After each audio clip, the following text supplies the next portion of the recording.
Hollis School Board for January 6th. I'll just get rid of that. Okay, continue, that's fine. So I know we have folks from the community with us tonight. So I'll just kind of go through a brief preamble before we really get the meeting underway. So welcome everyone to the Hollis School Board meeting. We normally meet at 6 p.m. on the first Wednesday of the month. Members of the school board are volunteers of the community who have been elected to serve up to a 3-year term. Our board members consist of 5 members. To transact any legal business of the board, a meeting must be publicly noticed and a quorum of the board is required, consisting of a minimum of 3 members.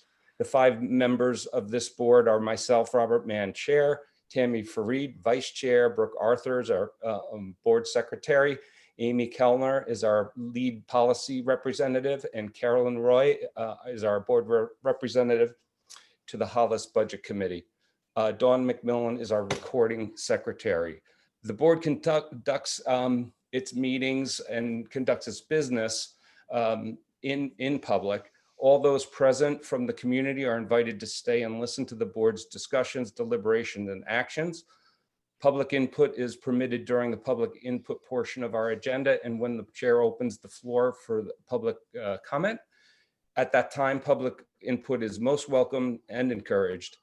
The intention of public input is for the board to gather and consider the sense of the public in making its decisions relating to our posted agenda items. As per policy BEH, when the board opens the floor for public input, please state your name and address for the record. Address your agenda items related or remarks directly to the chair only. Whenever possible, be specific as to the actions you wish the board to take and why. Statements are generally limited to 3 minutes. The chair will also recognize point of order challenges from the board or community members at any time during the meeting for non-adherence to the posted agenda or regular order processes and procedures for conducting a public meeting. Thank you. With that. Mr. Chair, may I ask you a question with respect to public input? Please do.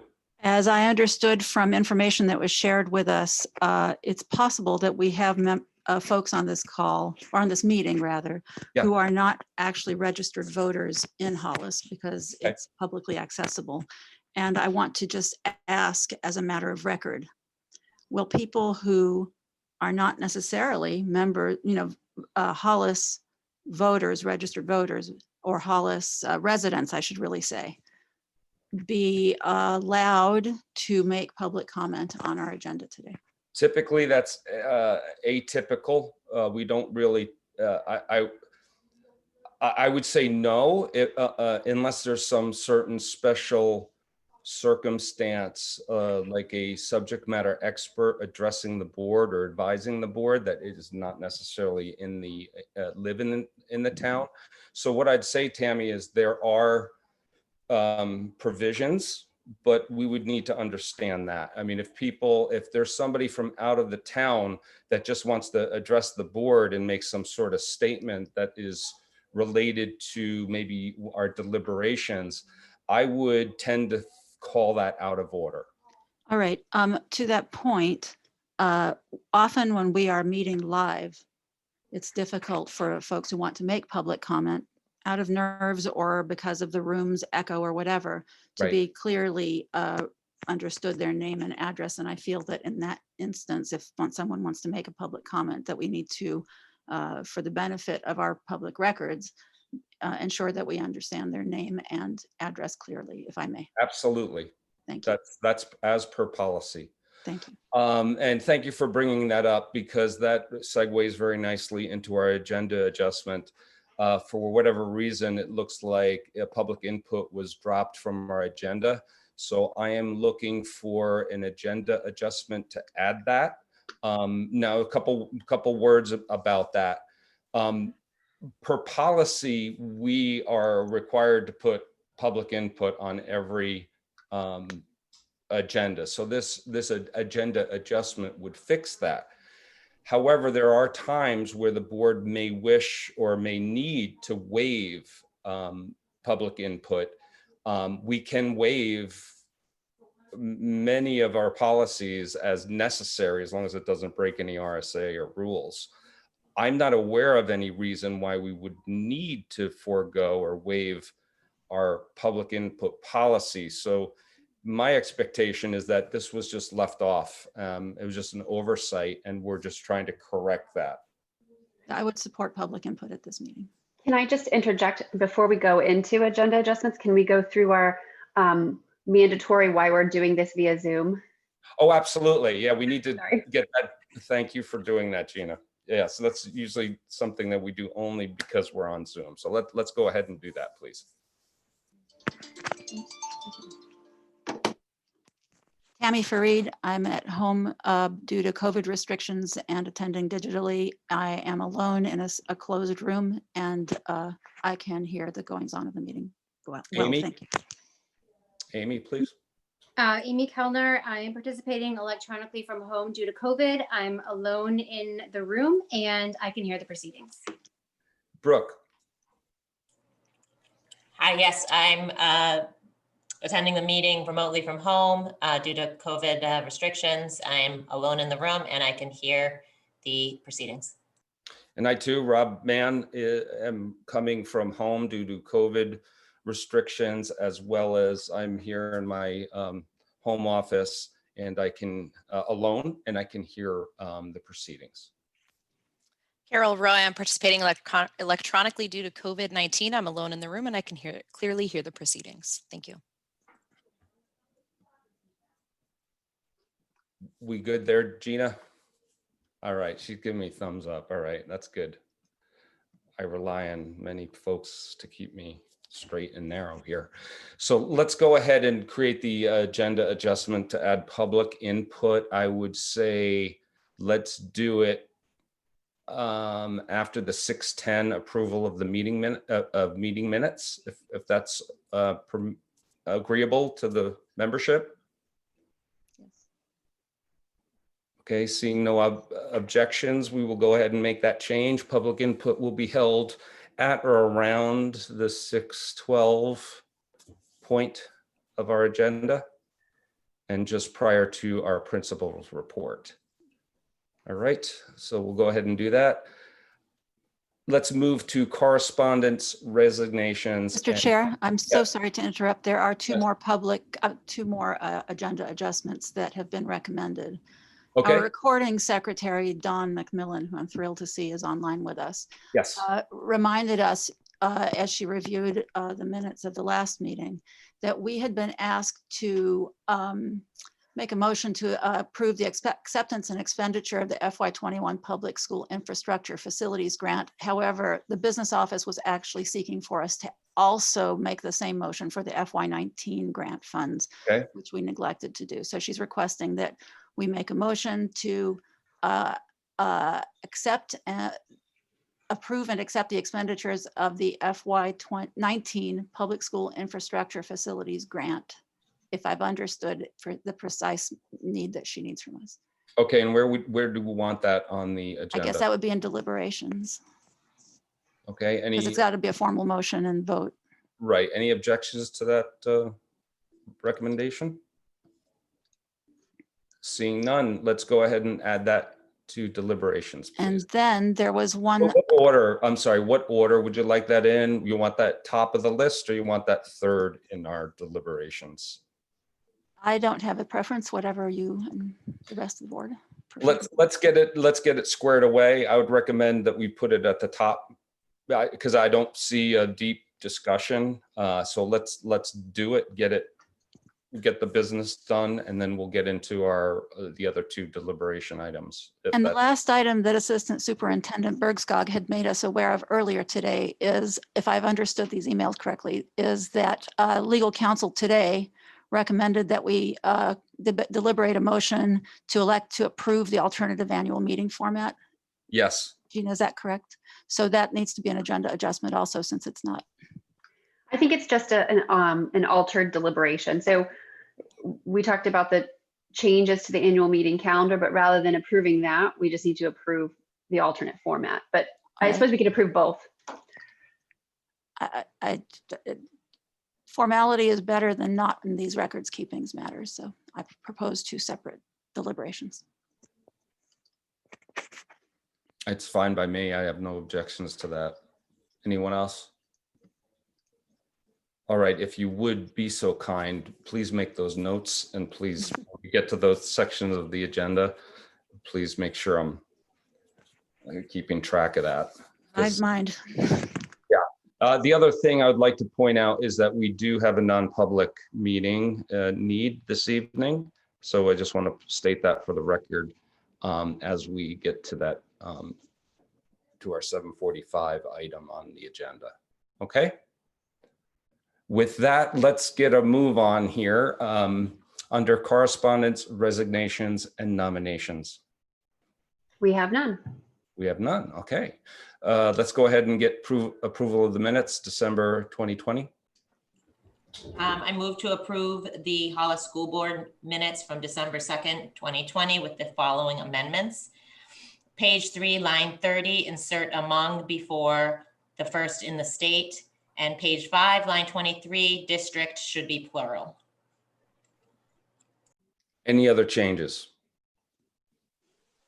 Hearing none, all in favor of approval of the meeting minutes by roll call, please. I'll call the names.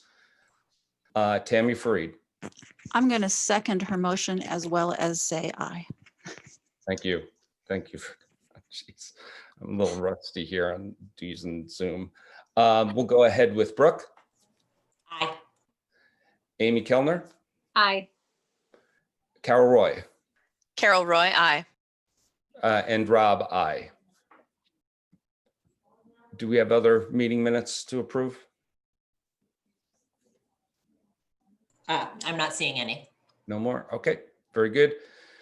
I guess we can get into public input. I would say the other thing is, Gina, I want to make sure, oh, Drew is on. I see him. Okay, so let's go ahead and open the floor for public input.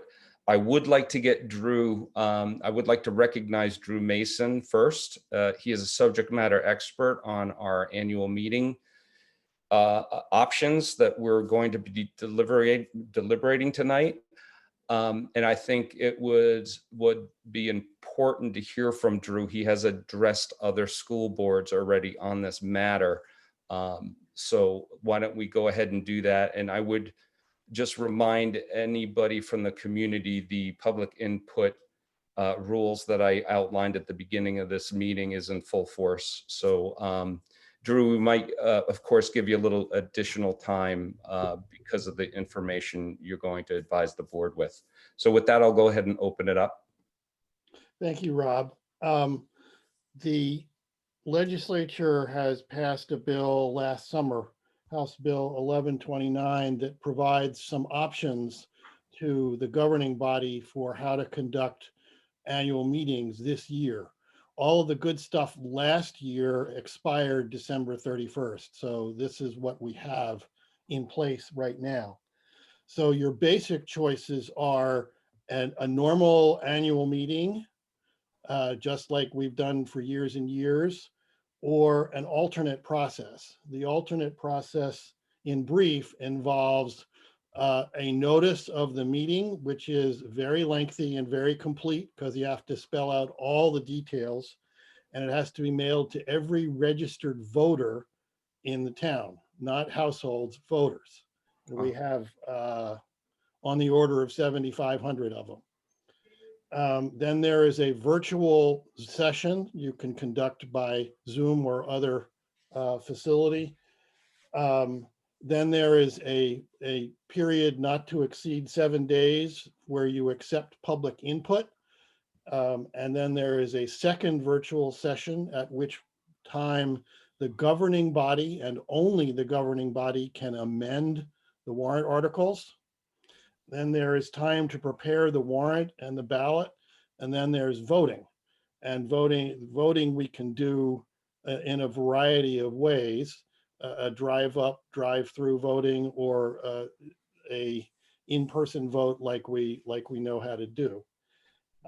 One of the key points here is that the governing body gets to drive. They get to decide whether and how public input is accepted at the meetings. So you as the school board could decide we're not going to allow any, or we're going to use standard rules and so on. If you do accept public input, you can expect the meeting to take quite a while. If for those of you who have spent a fair bit of time on Zoom meetings, you know, it's like, okay, can you unmute yourself? Well, we can't hear you. Can you try again? And, you know, back and forth and so on. So it's a bit clumsy, and the meeting is open to all the public. You don't have to agonize over whether a speaker is a registered voter. Any member of the public, if you choose to allow public input, can speak. Preparing the public comment, you need to put it all together, and it is recommended that you make the summary of the public input available to the voters in some form.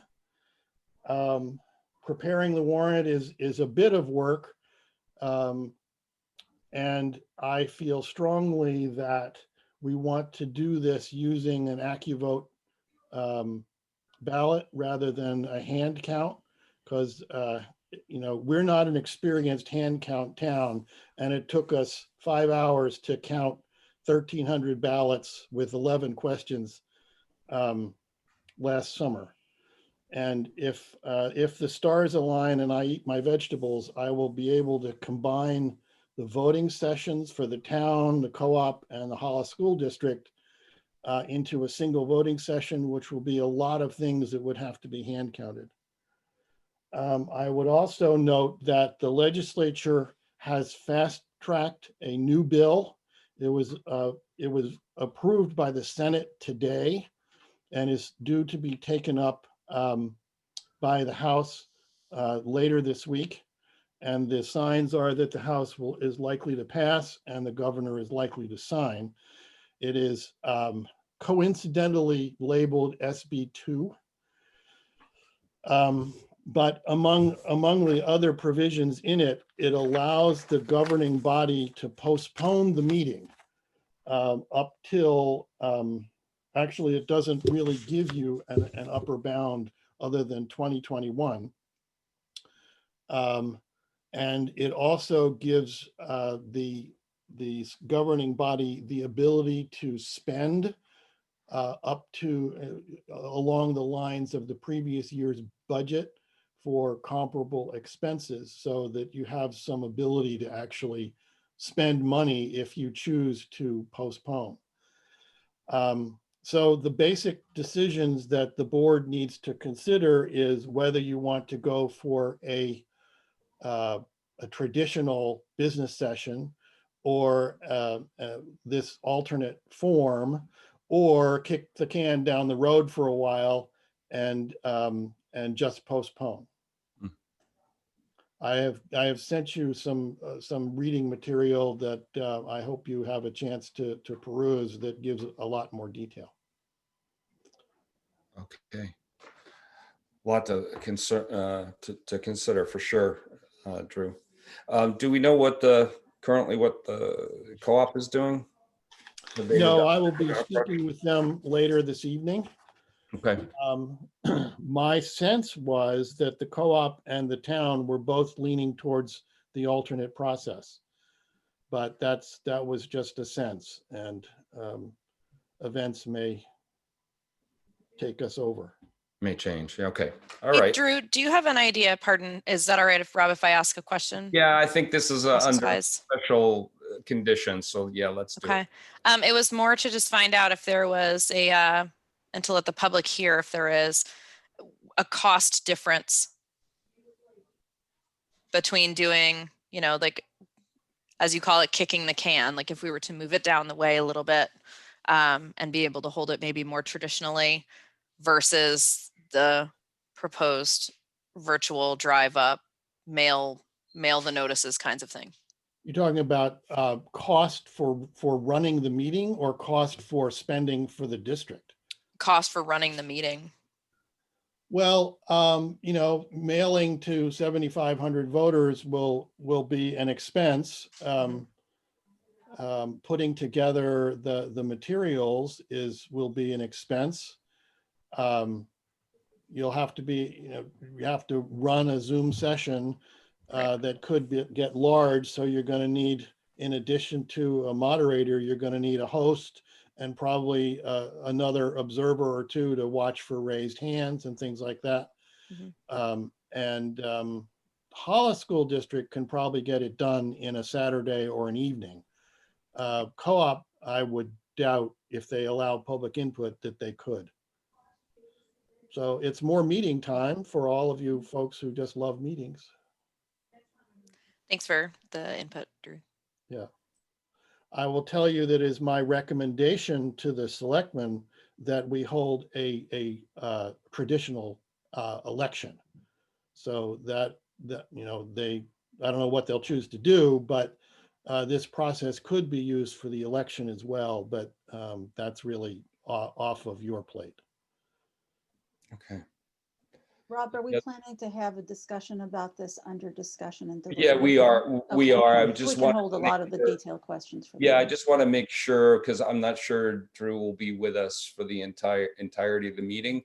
So if you had specific technical questions for Drew specifically, by all means, we'll make a little account to be able to do that briefly here, but I would like most of the discussion to be under our deliberation area. All right, I guess my question that would sort of pair with Carol's question about cost, my question would be deadlines. I noticed in the presentation that you sent ahead that I tried to do the math on all the deadlines. I kind of got a little lost.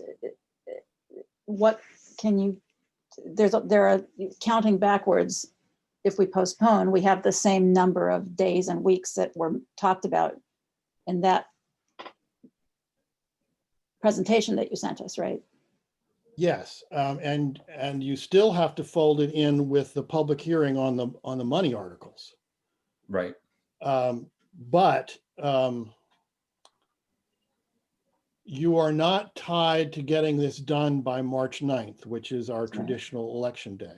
Or even by June 30th, which is the end of the fiscal year. Because what you're saying today and what you said last year was that the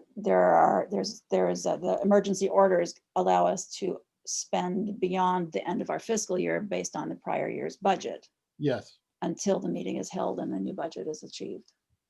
Right, but you don't get to spend on any new initiatives. Understood, but it's not that the district shuts down. It's just that we're limited to the budgetary line items that we had in the just ended year if we were to slip past June 30th. Correct. Okay, thank you. I will be on email and I will try to respond on a timely fashion later this evening when I have to duck out. Okay, well, thanks for your time, Drew. I appreciate you coming and advising the board on some of this. It's fairly technical. So the only thing I would say is, depending on which one we choose, we would have to work those dates for public hearings, and you know, if it comes to pass, a bond hearing and those things, because they still have those requirements that we have to meet, right, and notifications. Yeah. So in terms of the dates relative to when you schedule the public hearing and when petition articles are due, that's all relative to the first virtual meeting. Okay. So 25 days or the 5th Tuesday before the first virtual meeting is the key date for public hearing and the petition articles. Okay. So we'll definitely have to do that calendar work depending on, you know, what we decide this evening. So I'd like the membership and everyone to be aware of that, because we're still subject to those date requirements for hearings and so forth. One more question then, just to help me focus even tighter. If we wanted to stick with the March 9th virtual meeting, that decision, I mean, the calendar for all of that starts in a couple weeks because of all the different advanced deadlines. Yes. So if we decide to stick with that, the ball starts rolling almost right away. Is that correct? Yes. Yeah. All right. Thank you. I don't recall when you had originally scheduled your annual meeting for, but you would count backward from that. Okay. Any other questions from the membership? Okay, thanks, Drew. If we run into any technical snags, I might text you on something, but good All right. luck this evening. Thanks for coming. Thank you. All right.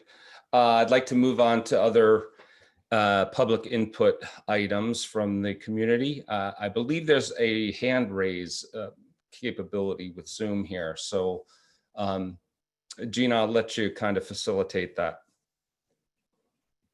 So any public input at this time from anyone on the call? I don't see any hands.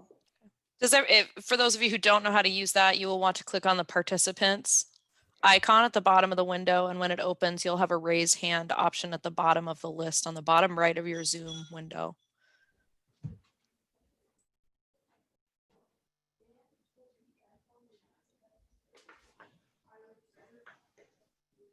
Okay, I am not. Rob, this is Tom Dean.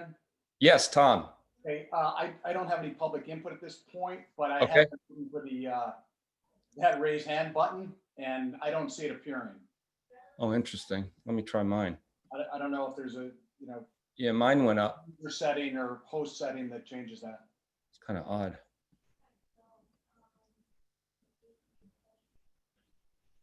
I'm wondering for folks who are having, yeah, mine raises. Does any other? My hand raises. This is Tiffany Testa speaking. When you hit the participant list, it's down on the bottom right hand side. Unless you're on an iPad. Yes, it does not work on. That's right. It's a different. You have to click more on the iPad and the hand is there. Okay, that's good to know. Thanks, Jim.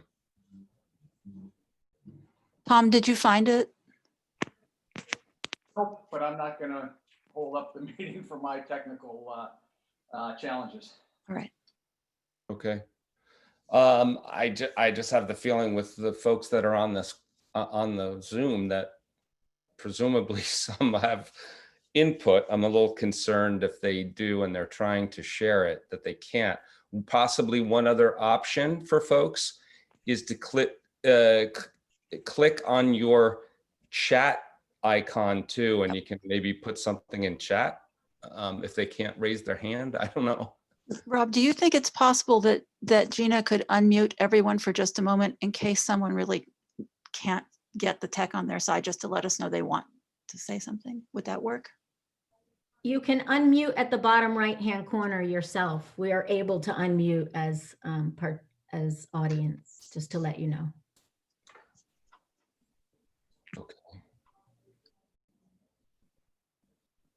Tom, we see your hand now. Yeah, I was just going to mention, Drew shot me a message, or maybe it's in the general chat, that on Macs, the raise hand function is in the reactions button.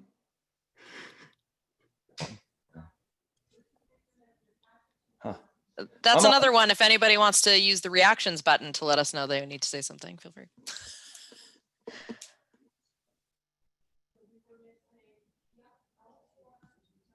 Okay. All right, then I guess we'll press on. I think we've tried to make every accommodation here. I will need to assume that we don't have a lot of input at this time. So we'll go ahead and close the public input and move on in our agenda, which is principal reports.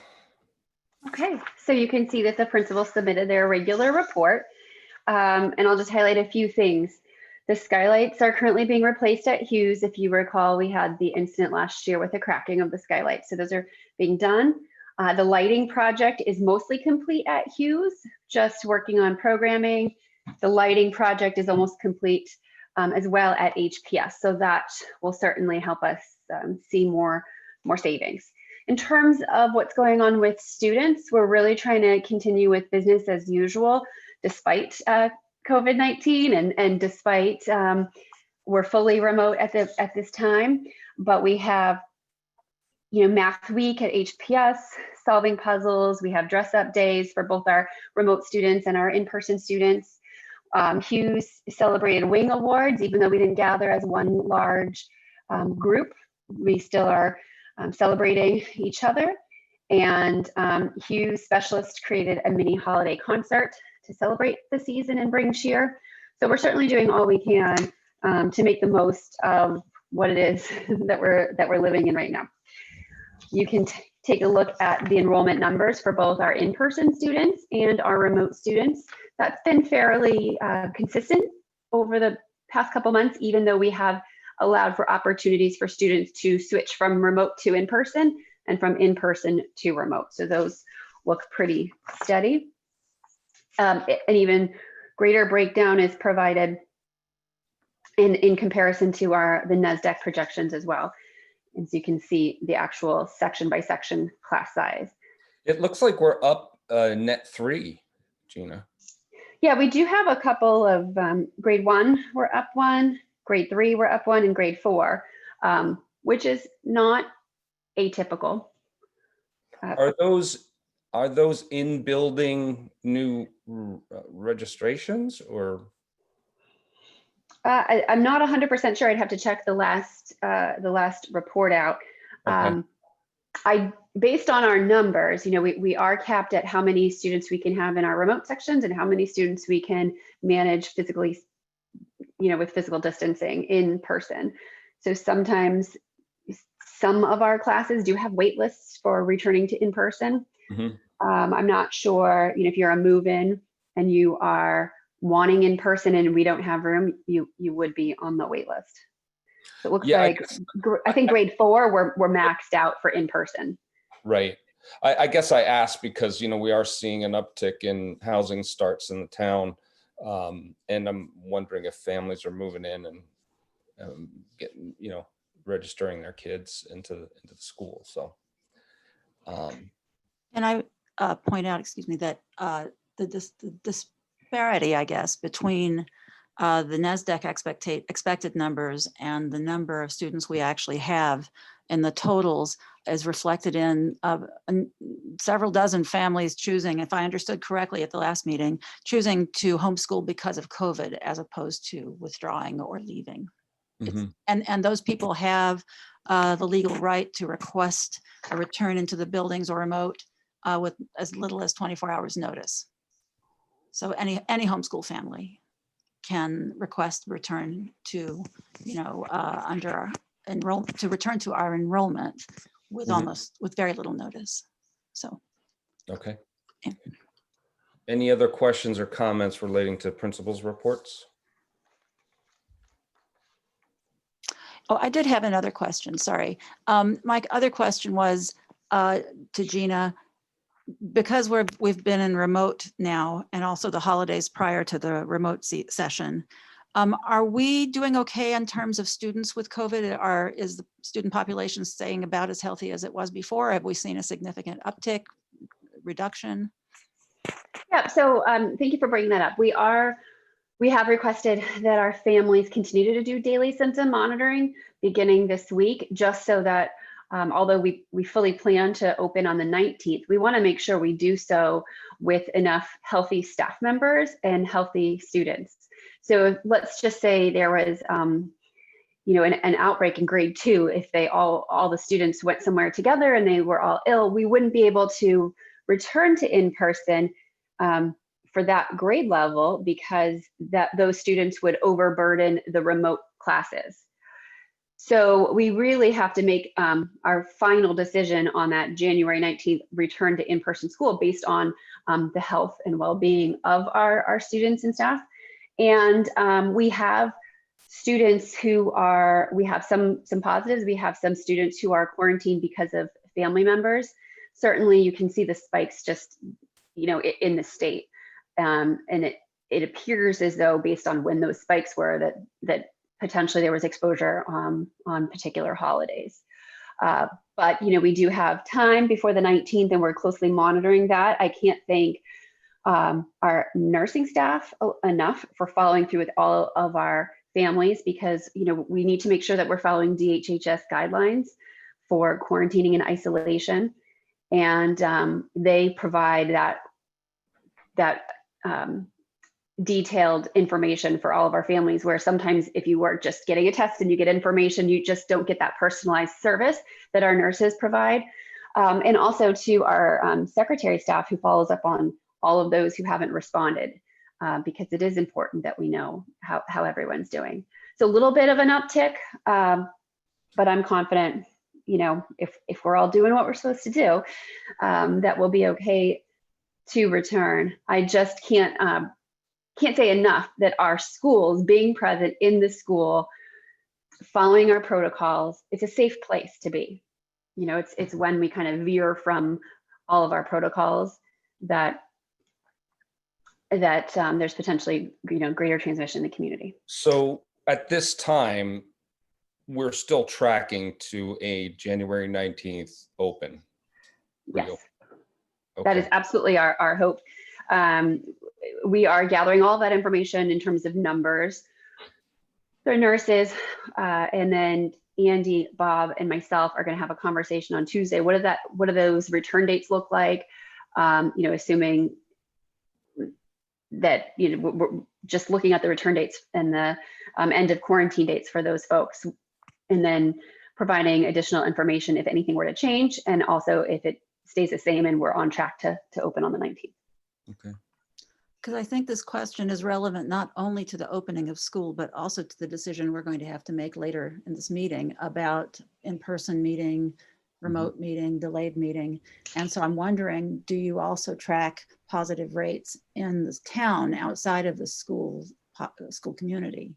Because the context will matter also with respect to our decision for annual meeting, et cetera. Sure, we do look at that. It's difficult to track because not all cases are reported in a timely fashion for a variety of reasons. So we're looking at it, but that's more, general trends. But I think we've certainly seen an uptick in the Hollis community, and you can see that on, WMUR, let's say, on their list of But you don't have cases. special insights or special data that the state is sharing with you through the schools with respect to outside of the school community positive rates. Okay, No. Thank you. Any other questions or comments from the membership? I do. Rob? Yeah. Hi, I have a question, Gina. I feel like I'm always harping on this, but it is important, I think, to in terms of the wait list.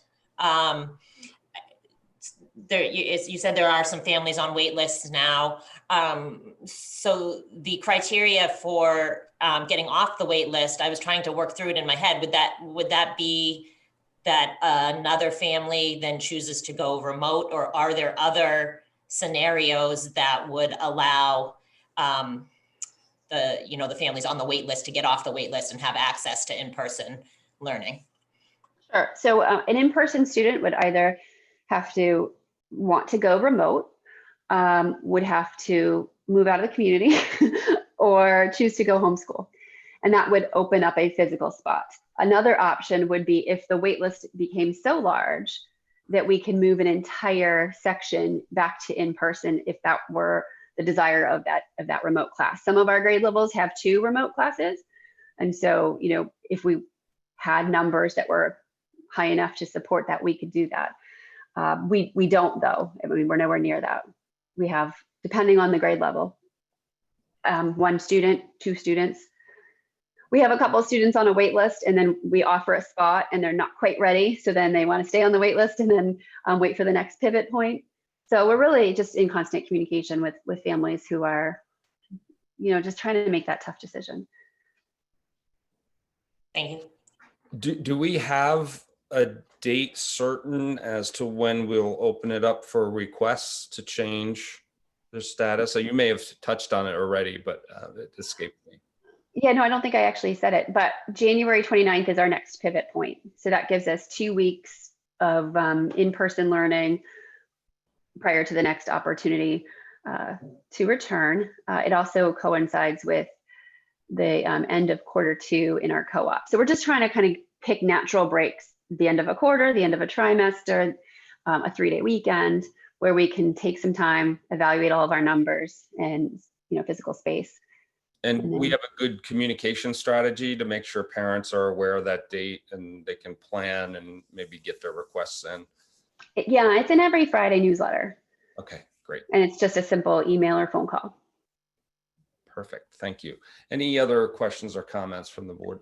Yeah, on that subject if we reopen January 9th, and there's 2 weeks until 19th, yeah. 19th, yeah. Is that what I said? You said 9th. Oh, in my head, I said 19th. And then there's 2 more weeks of in-person. What if there are families that don't feel safe to return to school? What will their option be there for those 2 weeks after being remote? Or is there an option? So an option would be, so a lot of it depends on the numbers and availability of our remote teaching staff and the reasons for not wanting to return, I suppose. We have a limited number of spaces where we can have those students participate in the Zoom of the remote classroom teacher, but maintain their status in that in-person classroom teacher. But we certainly cannot guarantee that. It's all a numbers game. What some families opted to do, and by some I mean maybe 2 or 3, opted to do that last week of December, is rather than risk possibly having to quarantine over the holidays, they chose to stay home and participate in Google Classroom and forego, the Zoom. So, we can certainly work with families and do our best to accommodate their requests, but, it's a challenge. Mm-hmm. Thank you. Mm-hmm. Last call for questions on the principal's report. All right, I'd like to move on in our agenda. We're moving into our discussion section. Diversity, Equity, Inclusion Committee update. Sure. So I'm not on the committee, but I do have some information from our superintendent. The committee has worked countless hours to get the document to this point. The committee is providing a draft to the board for input. The committee will be meeting again January 14th via Zoom to review the feedback submitted during public input from December and now, but we didn't have any today. So the community input asked us to again review equity, the use of a visual diagram, how the document impacts students' rights to free speech, and some other points around wording. Overall, the public input session went well. Some of the members of the community and member Mr. Warner of the committee itself are still opposed to the work. The committee recommended sending the document to the board for input. It is the committee's goal to review the document again on January 14th, submit it to the board for consideration in February, and when the document comes to the board, it will be accompanied by potential recommendations for next steps. It's been difficult work and not supported by everyone.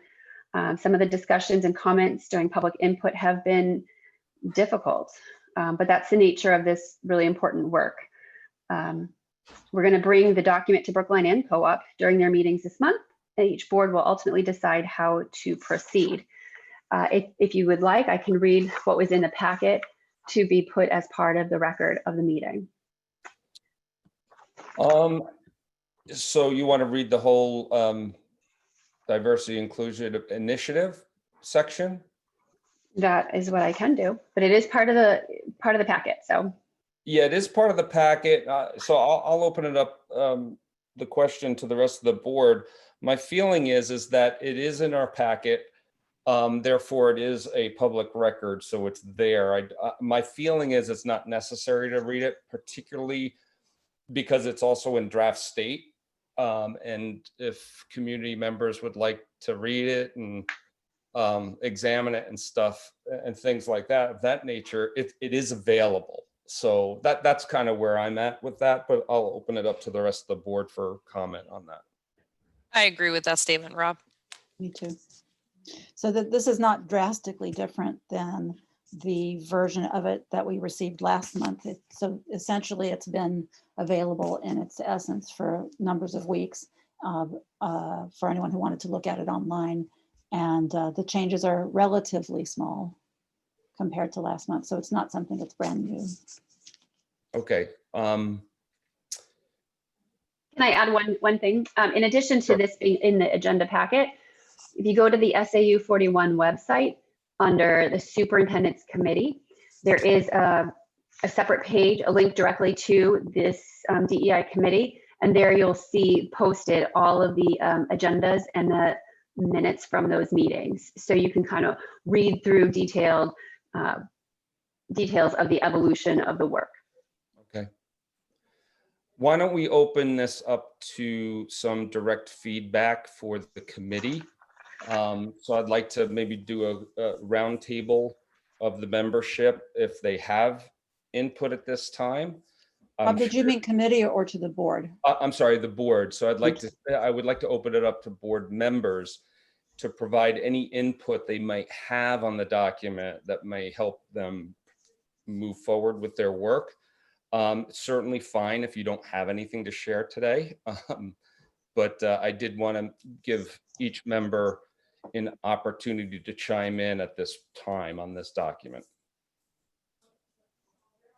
So I'll just call it out so we give some structure to this. So Tammy, would you have any some high level input? Yes. I want to point out that as in our national landscape and local landscape, the most ancient texts that we have as a people, very often ideals have been stated and ratified by centuries and even millennia of agreement, and yet we haven't perfected the practice.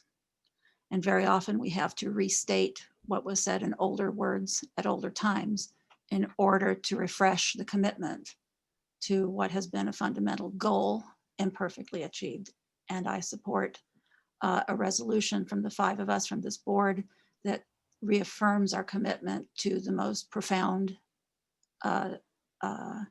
ethos that has ever been brought forward by humankind from so many different sources in history. And that is that we are all equal and each of us deserves equal access to the same resources. Brooke? I'm fully in support of supporting this resolution. Work in the area of diversity, equity, and inclusion impacts all of us and is important to all of our students. And by focusing on this work, all of our students will be better community members as they embark on their journeys in a diverse world. Is there a specific feedback you have on the document and its structure itself? I do not. Okay. Carol? Hi, sure. Thanks for the recognition, Rob. I like the content. I think you guys have done a great job. I like also the inclusion of the House bill because I don't think that a lot of people knew that that was, or Senate bill, excuse me, not House bill. I don't think that a lot of people knew that there was an additional legal driving force behind this initiative and resolution. Just kind of very basic, and this is more from my editing background. We got to work on flow, I think, of the document, and I'm happy to help you with that as well. And I think there is a little bit, there's a disconnect between calling it initiative and calling it a resolution. And the layperson may not understand how that impacts and what the consequences are of calling it one or the other and voting something in. So I just think also when presenting it, it's important to say, here is the draft of what we're doing, mark it as such, because sitting in our packet and that everybody can see in the agenda packet for tonight's meeting it isn't marked as draft. It's just like, hey, here's our initiative. So I think it's important to say draft copy as of whatever date, and say, you know, when or where, just so it's clear. If somebody comes in and this is the one that they look at, they know that maybe it's going to change. So structurally, for me, that it just needs a little bit of revising and fine tuning. But I appreciate the efforts of the committee. It is hard and valuable work. And I know that those conversations, as Gina read in Superintendent Corey's statement for tonight, that they're not always comfortable, and it's not always positive feedback from folks. So I appreciate that everybody's working through that together. Okay, thank you. Amy? I don't have any specific comments on the initiative.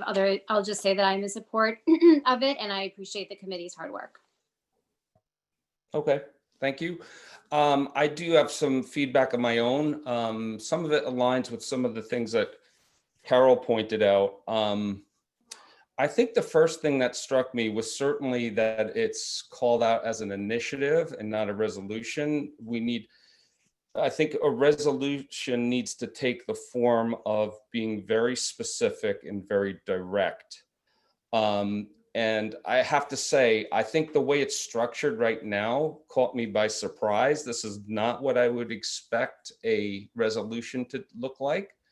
I want to be sensitive to the amount of work that has been put into the document as up to this date. And I realize that there's probably been some critical conversations around that and debate and to bring it to this point. But I do have to say, most of this content I see as collateral to what a resolution needs to be in its format and the content. I appreciate the fact that we're calling out Senate bills. I appreciate that there's some effort to make definitions and things like that. But I find that as supporting collateral to what a resolution needs to be. So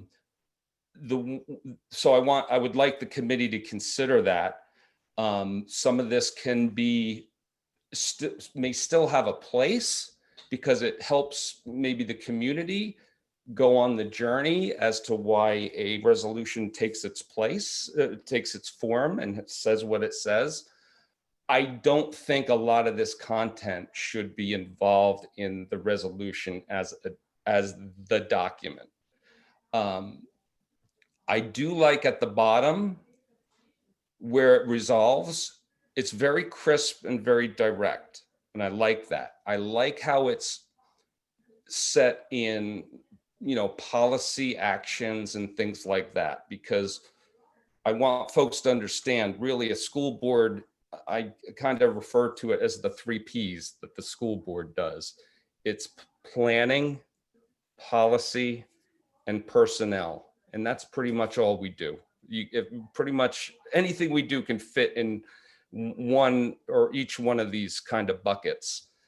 So at the end of the day, a resolution needs to have some effect on policy, even if it's just to charge boards like ours to be mindful and review policy from a standpoint of diversity, equity, inclusion, things like that. I also think I support the idea of claiming or reaffirming some beliefs around diversity, inclusion, and equity. But there's just a lot of flowery stuff going on here at this point. I really need to see it very direct. What are we resolving? What are we kind of setting that foundation to resolve under? So I think that's where I'm at. That's the impression I got from the work. But I do appreciate the work that the committee's doing. I'm sure they're not easy conversations. Any other comments relating to the draft? I have comments, Rob. Sure.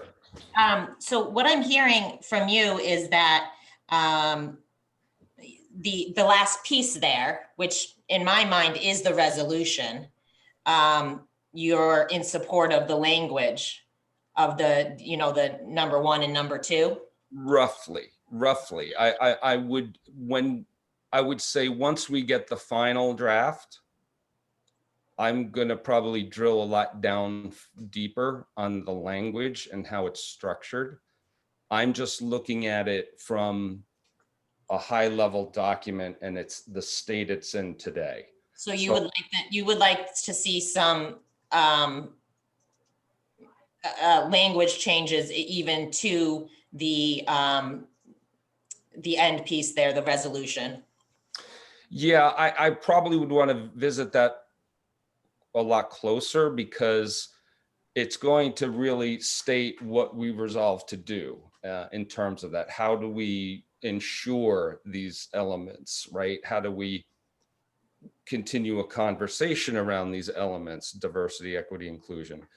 How do we make sure students walk through our doors of our school feeling that no matter what background they came from, this is my school, these are my teachers, this is my community, right? I'm fine with supporting that and making sure that we ensure that we're building a good, solid culture around that, an inclusive culture. So, so I like the fact that staying away from the actual wording of the resolutions because I'm just not there yet. I like how it's very crisp. There's only 2 items, possibly 3. I wouldn't want to see more than 3 of what we resolve.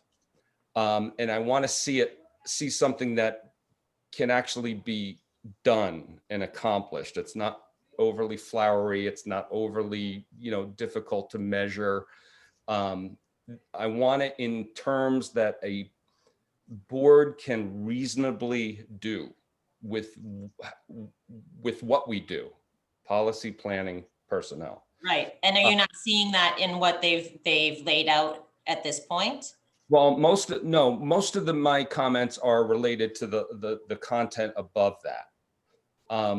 I think it's a little too much, too wordy. I want it to look a little bit more like some of the drafts we've seen where it's establishing, whereas, we want to be an inclusive society, whereas we want this, whereas we are that, it's making very definitive statements that place the resolution or how we resolve, and they're very closely tied. So we resolve that we're going to look over these items by doing this in the resolutions area at the bottom, right? So I look at where it says whereas. Yeah, there was a lot of pushback from the community on the whereas. Right. That one of the. Okay, that's fine. What do you mean, Brooke, pushback? That was with public input. That was where they took issue with that the language was used with providing whereas leading up to the resolution statement. Got so that's my recollection. I mean, I could. And I think that's fine. I'm just curious. Thanks. Yeah, and I was in support of that. I like that language, but that was there was pushback from community members at the podium saying that a resolution should not be, that's not the right way to write a resolution. I see. All right. Well, I'm kind of open to that, to that kind of structure, but I would like to see those definitive statements that place the resolution very squarely and clearly, and then it ties to what we're going to do about it in the resolution section. Because I'm seeing definitions, I'm seeing diagrams, I'm seeing references to bills in the Senate, and that's not something I would expect in a resolution statement. I think this, as I said, I think this is good collateral that kind of supports a resolution statement, but I don't see this as content that belongs in a resolution. That's just my Rob, Yes. to Brooke's point, Yeah. the state issues, the state of New Hampshire, the state of everywhere in the United States issues hundreds, and during these emergency orders, hundreds of documents that list sometimes a dozen more than that, whereas in order to do what you're saying, I think, capture the logical argument, the data, the most, critically informative information, including, I think, the Senate bill, et cetera, so as to build a structured basis for reaching the resolution. And then the resolution, therefore, that's the structure that's commonly used. And like you said, a couple of points of objectives and goals to be met that are articulated in an actionable fashion. So I understand that maybe members of the public didn't like that per se, and with all due respect to their views, the structure you're talking about, I think also maybe Carol was referencing, is that the whereases and the therefores, that's a convention used for official statements from our governments all across the country for decades and longer. I think it does allow the opportunity to be more concise and direct, which is, I believe, is why they use that. Sure. But I mean, I'm not sold on the whereas. So if people have real concerns about it, I'm sure we can have public input around that and receive that at such a time when the board actually takes this document up and for deliberation. But the other thing, to your point, Tammy, the other thing is when you look at Senate bills and things like that, and how it's affecting RSA that will affect policies for school districts. Right. We pick that up in those changes by nature, right? Because we are constantly looking at policies, and we get new requirements from the state and so forth. So this is not the only Senate bill that we have to think about, right? So we take in all of them because we have to take consideration on those actions that are happening in Concord. So this is just one of many that we will address and build policies around as required. So we that's in the natural flow. So to me, and I wouldn't expect folks in the community necessarily, unless they served in some sort of capacity on a board or a legislature or anything else, may not realize that. So when I see the reference to the Senate bill, it seems redundant to me because we get requirements from Concord all the time, and that's just how we. Well, they're usually embedded at the end of policies. You can see all those listings and references. Right, and I guess between your concerns that you've expressed, things that Carol's expressed, maybe the public has expressed that Brooke is pointing out, at some point, I'm very worried that this is going to become a horse designed by a committee. A camel is a horse designed by a committee. And what we don't want is to lose this essential nature over what I don't want anyway, because of certain structural debates and the niceties of whether this paragraph about the Senate bill or not should be included. At some point, we can just debate that to death.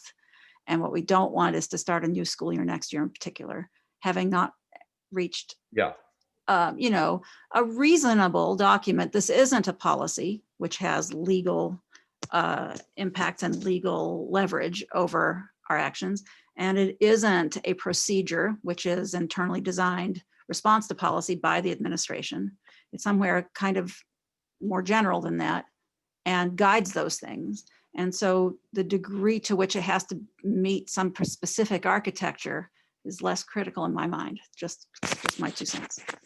Thank you, Tammy. I think that's, you got at what I was mulling over in that I just want to understand, as a board, do we feel like we do need to send this back to them again, to the committee again, to tinker with, or as a board, are we ready to put our stamp on it or our modifications to it to where it can be owned by us and approved? Because Do we know what the committee felt sending it to us? Did they feel this was their final product, or do we have a sort of a summary view, understanding that what might have been disparate views? Well, my feeling is based on what Andy has provided, is that there is additional work that they're planning to do on the document. So there's every intent to bring back to the board a final draft, if you will. So this is, I think this is being provided just as like a checkpoint. That's my interpretation. So, and we don't have any action on the agenda to do anything more than what we're doing tonight. I would hope that the conversation that we're having at the board level regarding the document is instructive and helpful to the committee. They're they're not necessarily obligated to take any of this feedback we're giving them and leave the document just as is. They're well within their right to do that. And I'll say that we are not obligated to take their document in whole cloth either. It is it's a reference document from the superintendent's resources. It is not ours. The board could decide to use this document as reference only and do a rewrite, reject all of it, or take it and adopt it in whole cloth. I'd like to point out that the committee that exists right now is a committee formed by the superintendent. It was not chartered by this board. So although it's coming from a committee, it's coming up through the superintendent. So the superintendent is bringing this to us under advisory, right? So it's kind of a very different structure that I'm used to seeing. Usually committees are formed by boards. So this is rather unique in its form. So so I would like to just reiterate for the community listening, this board is under no what the words escape me. We're under no obligation. Legal obligations. We're under no legal obligation to accept this in any form. We can, like I said, we can take it completely. We can take some of it, or we can reject all of it.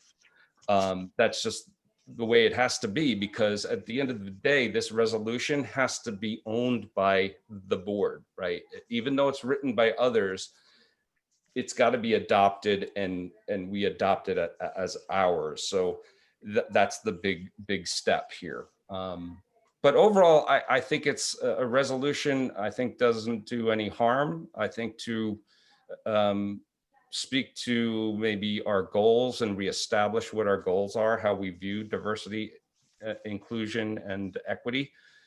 I think there's nothing wrong with stating it. However, I say as a resolution, there is no binding aspect to a resolution in any way and how the board functions. That translates into the policies we write. That's just how boards are structured. So I just want to point that out to folks. But again, I'd like to thank the committee for their work. I know there's a lot of time and effort, and I think there's some good things in this document that, so I think there's some aspects that are moving in the right direction. Rob?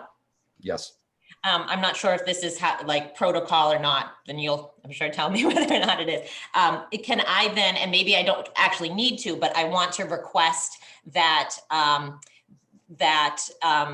the resolution be on our next meeting under deliberations as to what action the board will take regarding the resolution as it comes before us in February? I would say we can certainly take that. I mean, as we build an agenda for February, we can certainly take any input from board members as we build that agenda.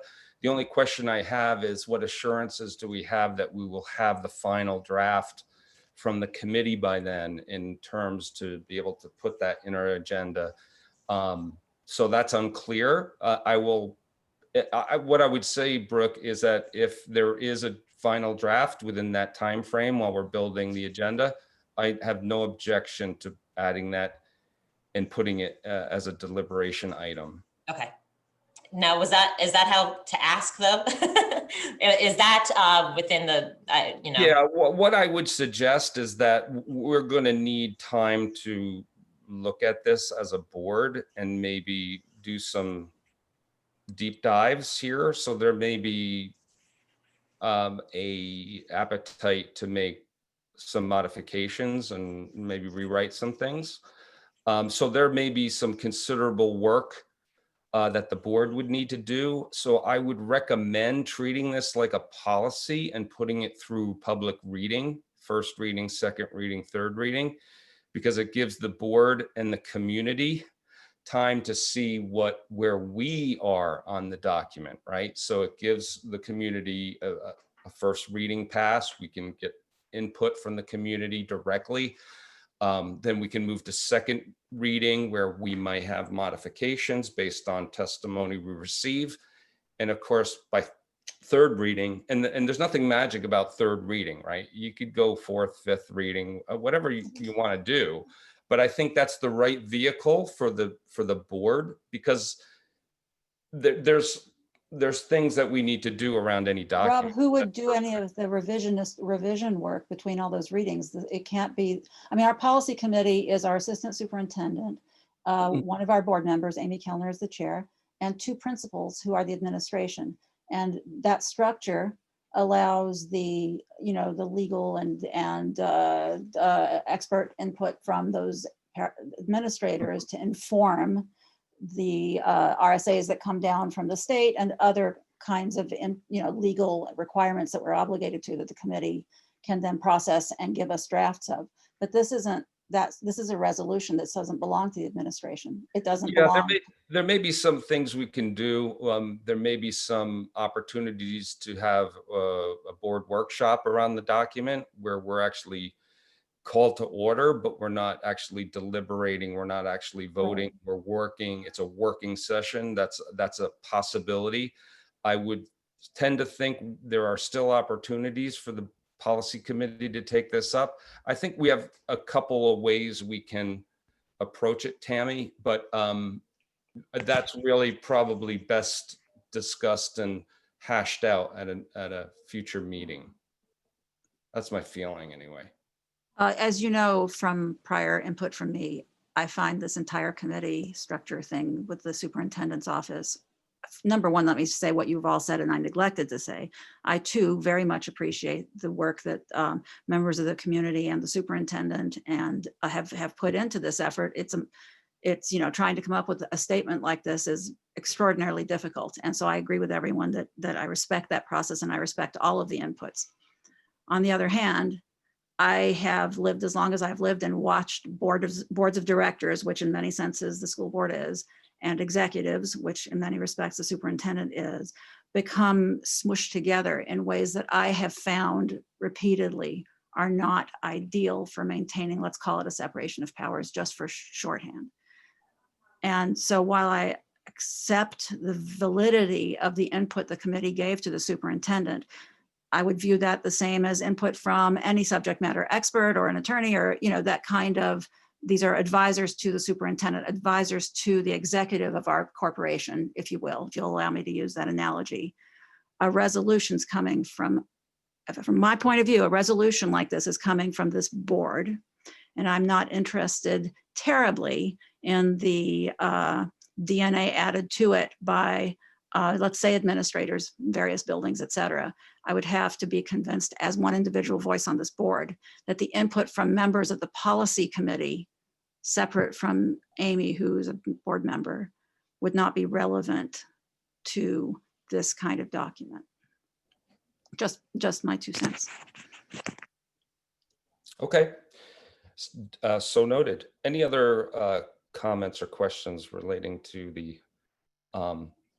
the draft resolution at this time?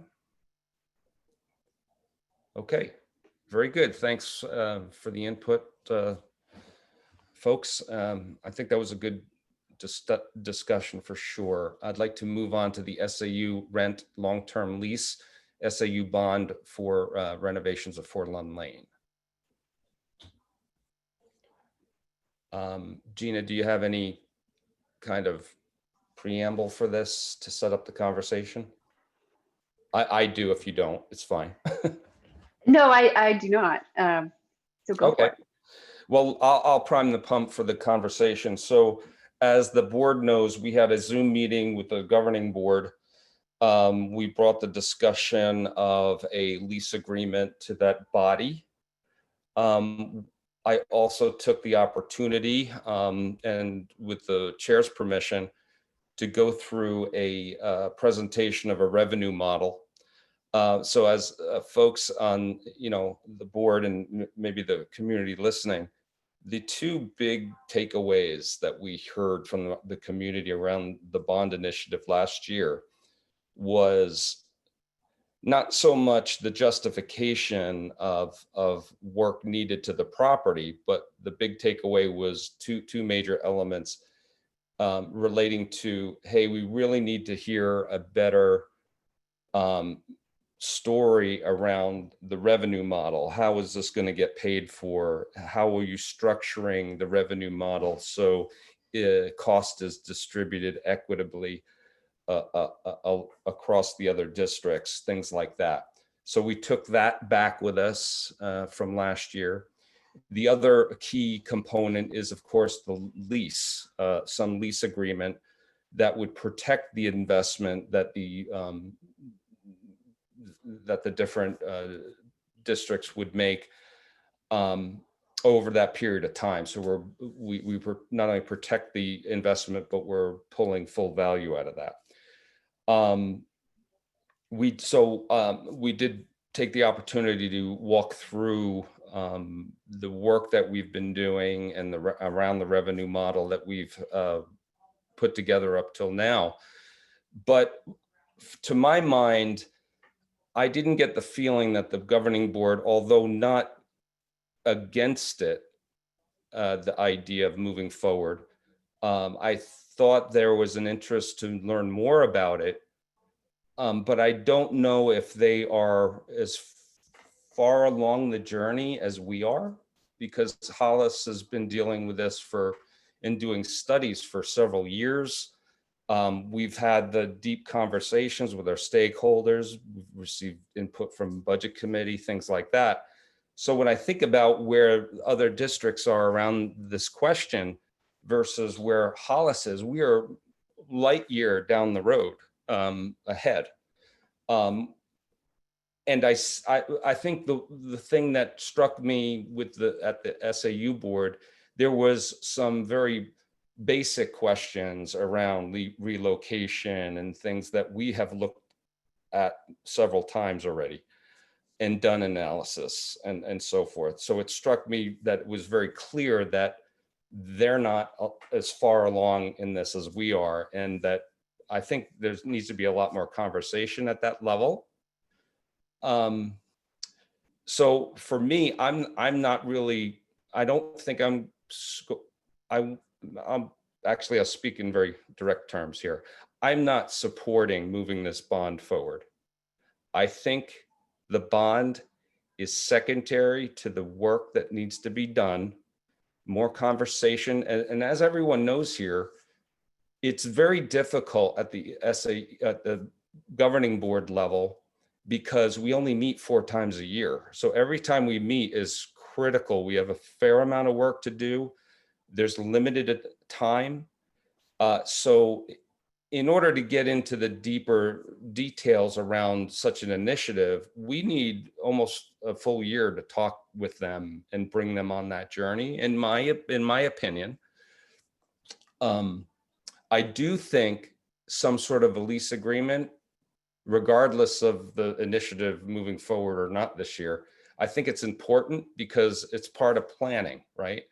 Right now, I see not having a lease is we're day to day, year to year with our tenant, right? And I'm not sure that's a good way to proceed. I think having a structure of a lease is good planning practices. So I think the work around the lease and the conversation around the lease needs to continue with the governing board chair and also within the board itself on subsequent meetings down the road. But I think the bond is like secondary or tertiary, right? We need to, those are only instruments of how to address the problem. So I think we need to shift the needs of the administrative unit and our administrators and the area they work in. I think that conversation really has to take place with the governing board and with the superintendent. Hollis can bring an option of how do we address it? Well, Hollis has done a lot of work. We've got some plans already that we figured out. We have a revenue model, how we pay for it. We can build things into a lease. So we can bring that as part of the extended conversation about how we deal with with that overall question of the SAU, the space needs, things like that. So I think, the work that we've done up till now is still useful. I think it's, we have it, we can put it on the shelf while we're doing these other things with the SAU board. So I think that's where I'm at. Because I don't support the bond because I don't think the critical conversations at the governing board have been sufficient. And I don't want to put forward a bond in front of the community if we don't have all our stories figured out. We got a solid, compelling reason and a solid, compelling approach to do something. So that's where I'm at. I'll open it up to the rest of the membership for comment or questions. So last year, if you'll remember, about this time, a little later in the year, the 4 Hollis school board members were at a budget hearing with the budget committee. And one of us, me, was at the public forum about this project with respect to its, the facility itself and the our bond estimations, et cetera. It was at this public forum where a very, very thorough description of the current conditions, the needs for the facility, the plans for the facility. We had the architect there. We had a number of people there who were there to comment on all the different aspects of it. And it was a very thorough presentation. I believe Rob, you and I believe Carol worked together to create a very compelling secondary presentation on the comps, the competitive properties in the region, what few there are, and some of the other financial issues. And we put that together, your presentation and this presentation, into a second public forum. All of this in the context of the growing tidal wave of COVID and my sense at the time and my sense from the governing board meeting we had a couple of weeks ago that you're referencing is that we are the only ones really who digested all of that work, hundreds and hundreds of hours of work on the parts of architects and energy efficiency experts, the budget committee, the school board, to the staff, of course, to produce what I felt was a very compelling description and argument supporting this project. But we weren't able, because of, I believe, mostly because of COVID, to really push this out into our immediate community. And certainly what we saw at the governing board meeting the other day is that it was not even it was caught those folks unawares. They never really had a chance to look at it much at all. So I feel like we do need to tell that story much more broadly and work with our partners to bring them into it before they can even make an informed, opinion of the project. Mm-hmm. I just felt like we're kind of pushing a rope. we can't be the only pushing the rope. pushing. Yeah, you're kind of. Yeah, I get it. It's not going anywhere because I think we need to have more conversations at that level. We can't be the only district championing this, right? It's not really our place to do it. We need to move forward together as a governing board and agree that a certain direction makes sense, and then we go ahead and do it.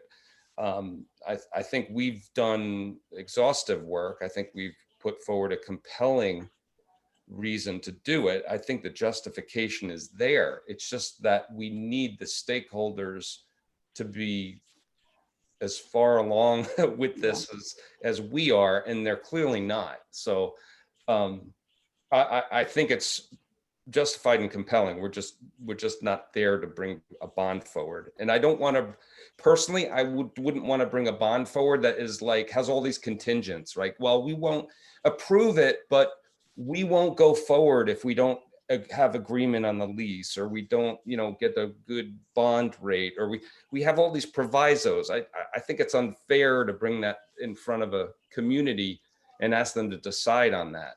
I really believe in bringing a very crisp, well thought out package. It's well costed. All the agreements are in place. There's no extra things to think about. It's just, does the community want to do this, or do they not want to do this? And that's really, because during that whole evening, they're making all kinds of decisions, right? I think we owe it to them to bring a very concise, crisp bond story or justification. So that's where I'm at. I'm talking too much. I want to give time to the other members on this. I just want to say a small thing about this. Yeah. I want to make clear that the building, Forlon Lane, is an asset of the Hollis School District, regardless of who occupies it. It just happens to be the SAU 41 administrative staff. So, and that's where it gets a little kind of mucked up, because everybody's like, well, it's the SAU, we're part of the SAU, that involves 2 other districts. So we have to be looking at it as Hollis School District school board members. We have to look at it from 2 different perspectives. Number one, it's our physical asset that we have to decide how to proceed upon, or proceed with, I should say, not proceed upon. I think we're all just speaking crazy tonight. But we need to take care of our building, period. And then we also are from the perspective of, we are members of the SAU governing board. So we need to be mindful of where our SAU staff ends up. Yeah. So I want to make that clear to the, especially to the listening public, that they are 2 things. They are independent of each other. If we were just to say, hey, we're going to do all this stuff with our building because it's our asset, there wouldn't even be conversation. If it was any other tenant and we were improving a building, it would be a building conversation. So just keep that in mind when you're thinking about how you want us to proceed as the citizenry of Hollis, and knowing that we have this other role with the governing board to take care of our SAU staffer home as well. Yeah. But I've worked intensely with Rob on this, and Tammy's been part of this as well, because the improvement projects she's done and some of the work being on the committee, the facilities committee, to do this. And I have to agree with Rob. That said, there has to be a point where we say we're done. Either we're going to improve the building or we're not. And if the SAU, it doesn't work for the SAU staff to be there because of their size constraints and whatever, then that is just the bridge we're going to have to cross. But we have to kind of end this at some point. Either we're going to improve the building or we're not improving the building. And then the SAU is going to have to find somewhere else that's going to fit their needs. So just please keep that in mind, all of you and the board members. Yeah, we're going to get there to a point, I think. I think you make a good point, because the complexity around the conversations of the multi-districts and how we equitably split up, and improvements around there vanishes when you start having a discussion of, well, the district needs that building for maybe our pre-K and K and kindergarten, right? And we want to use the barn and move that whole program in there, have them on 2 floors. There may be all kinds of different things you can do. Because we may be up against space issues over the next couple of years. So all of a sudden, when you start talking in those terms, all that other multi-district discussions vanish, because to Right. your point, it's our asset. We're looking at repurposing that space for education delivery. So now it's our bond, it's our debt service, 100%. So yeah, it's a complex conversation with a lot of different inputs from specific stakeholders that have certain expectations that we want to meet. I think we've found that revenue model of direct charge to the districts, I think works really nice. I'm happy to share that with community members, stakeholders as we go forward, just as a kind of academic conversation. But I don't know if anyone's interested in it, but suffice it to say, we have it. It's not going anywhere. We can always bring it and share it with the governing board as they kind of come along on the journey. They may decide that they want to, see this moved, to a new location. I think those analyses has to be carried out by some sort of committee at the governing board level. We've already done all that. And we have, our own analysis that supports our approach, but. Well, to refocus this conversation a little tiny bit, if I may, just a little. Yeah.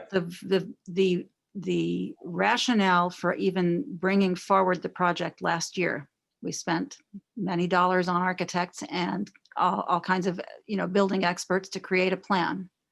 And I worked very intensely on that. Is that our staff is busting out the seams of a building that is not ramshackle or falling down. I resented very much the implication that we have not done our due diligence in maintaining the building that's there. Obviously, the barn is not in good condition, but just in terms of the house itself, the problem is not that the house itself, functioning as offices, is failing structurally or otherwise. It is that our staff have been compelled to grow the SAU staff, voted on by all 3 districts, due to the requirements that we face. And we have 17 people in that building sharing 2 very antiquated bathrooms, very, very antiquated bathrooms. They work fine, but they're tiny. Public spaces there are minuscule. And the project remains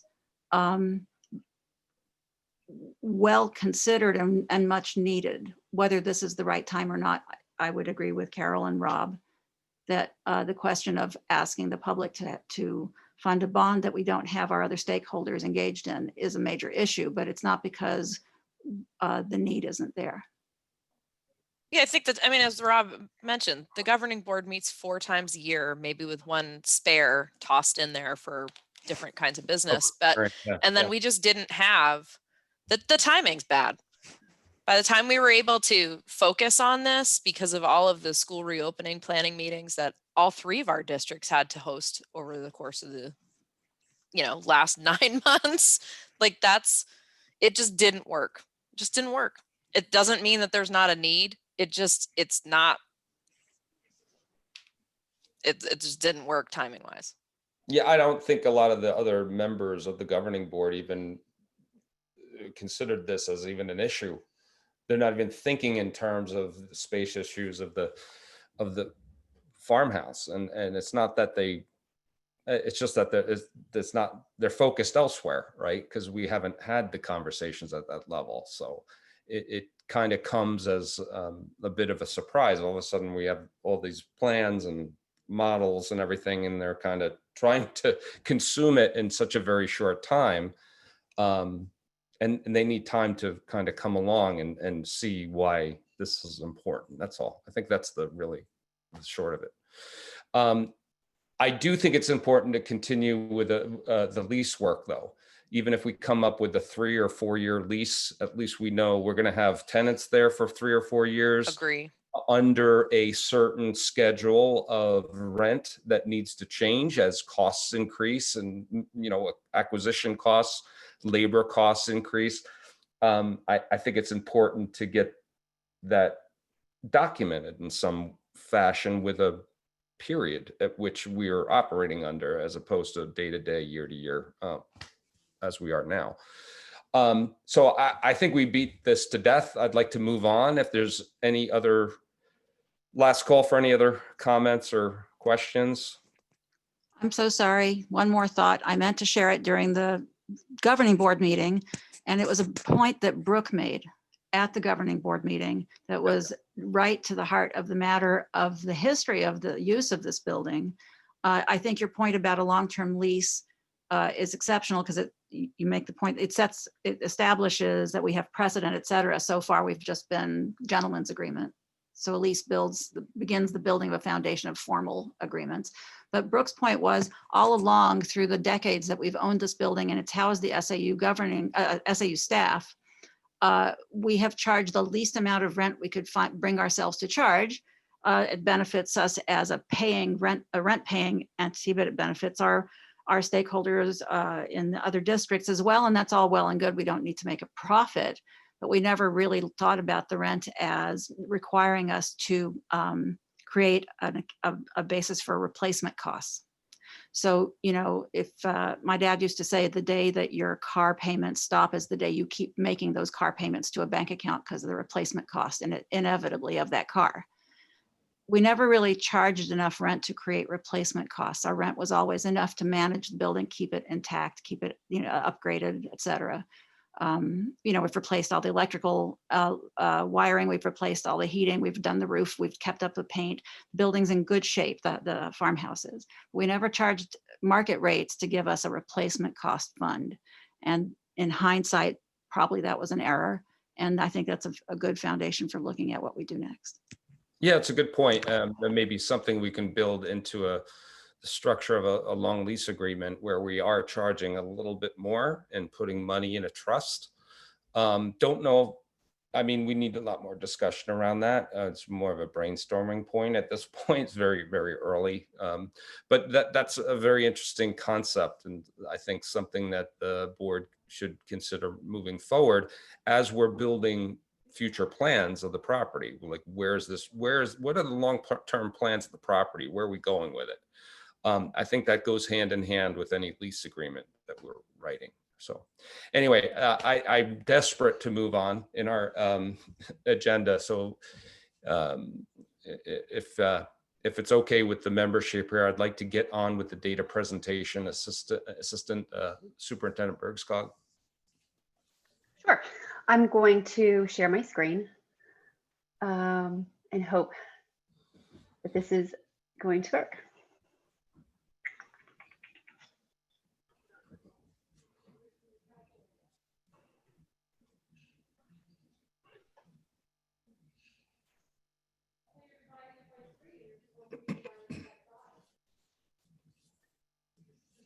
Okay, can you see the presentation?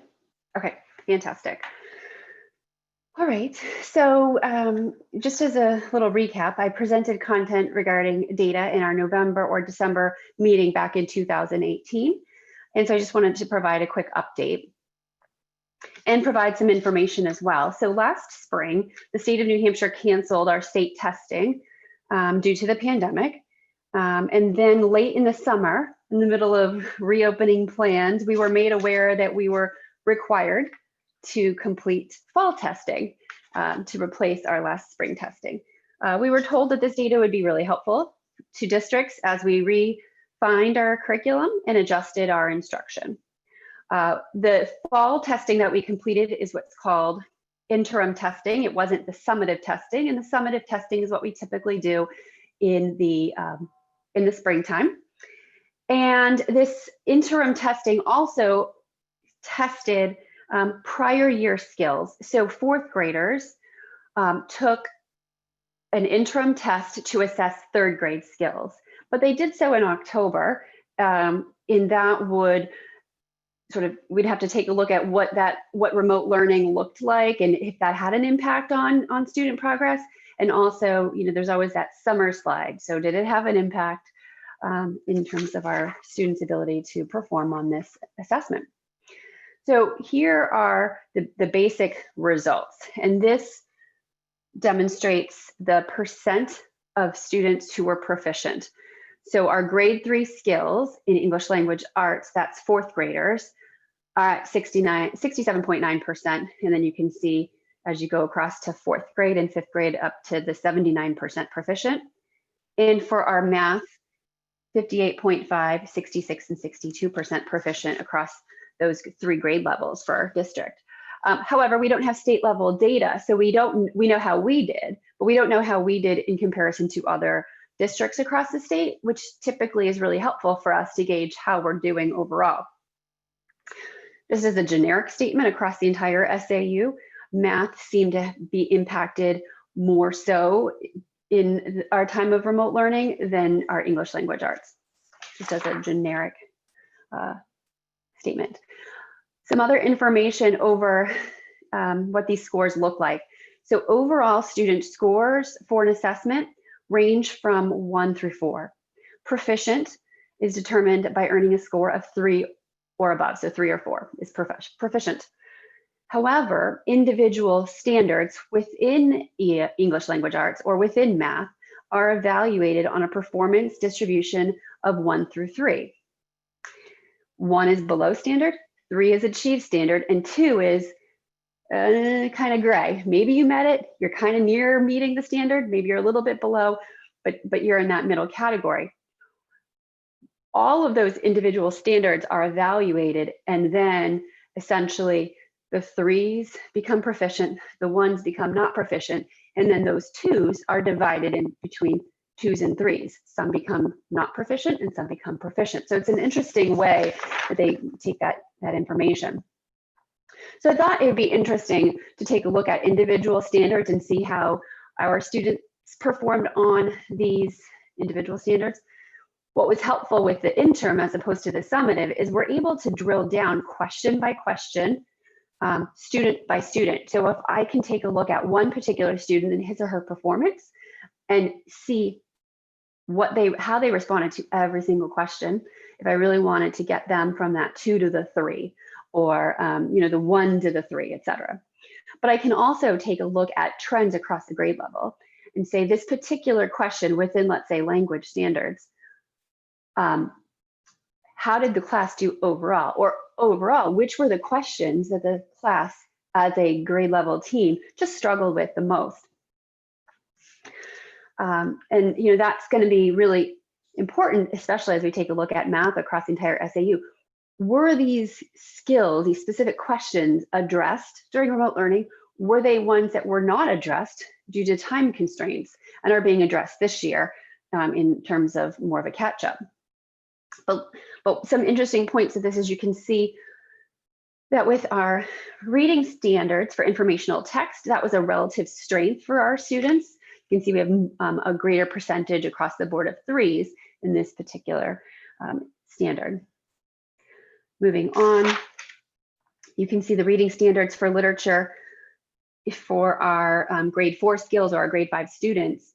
That was a little bit of a weaker area for them. So that's one that grade level team is going to want to drill down and look, how do I address the specific needs of our student population?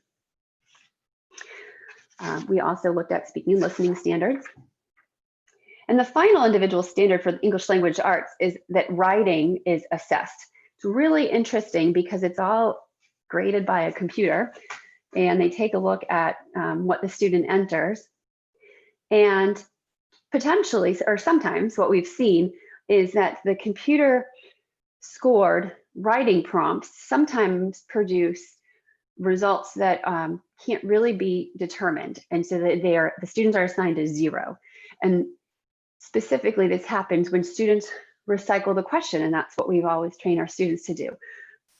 Turn the question around and turn it into your response. Sometimes the computer is confused by this information, by this input, and thinks that the student is copying. And then it doesn't know what to do with that information. So the writing is more difficult to place a ton of value on the resulting scores because of these known errors. But in general, our students, really across the SAU, but definitely in Hollis, have relative strengths in conventions and organization, but could improve in the area of providing relevant evidence that flows smoothly.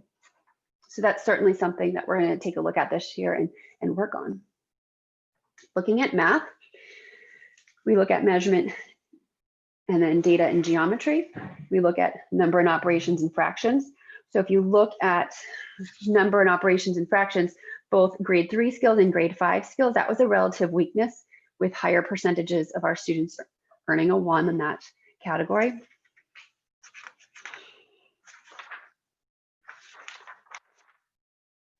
And the number and operations in base 10, that was an area of strength for our students.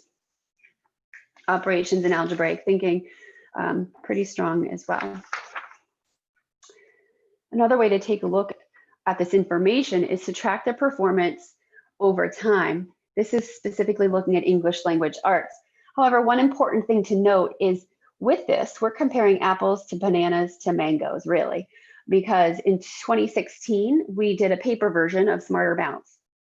In 2017, we switched over to computer adaptive Smarter Bounce. So the scoring mechanism was completely different.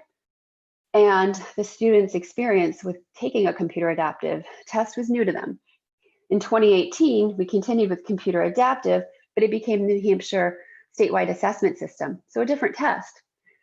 2019, between 18 and 19, those are the only 2 years where we're taking the same test year to year.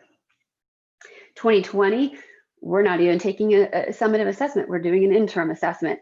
So just to keep that in the back of your mind. But if you take a look at some trends, if you take a look at 2020, the green bar, so that's grade 5 skills, so our current grade 6 students, 79% at or above proficiency. And then if you look at 2019, you want to look at the red bar, and that's grade 4.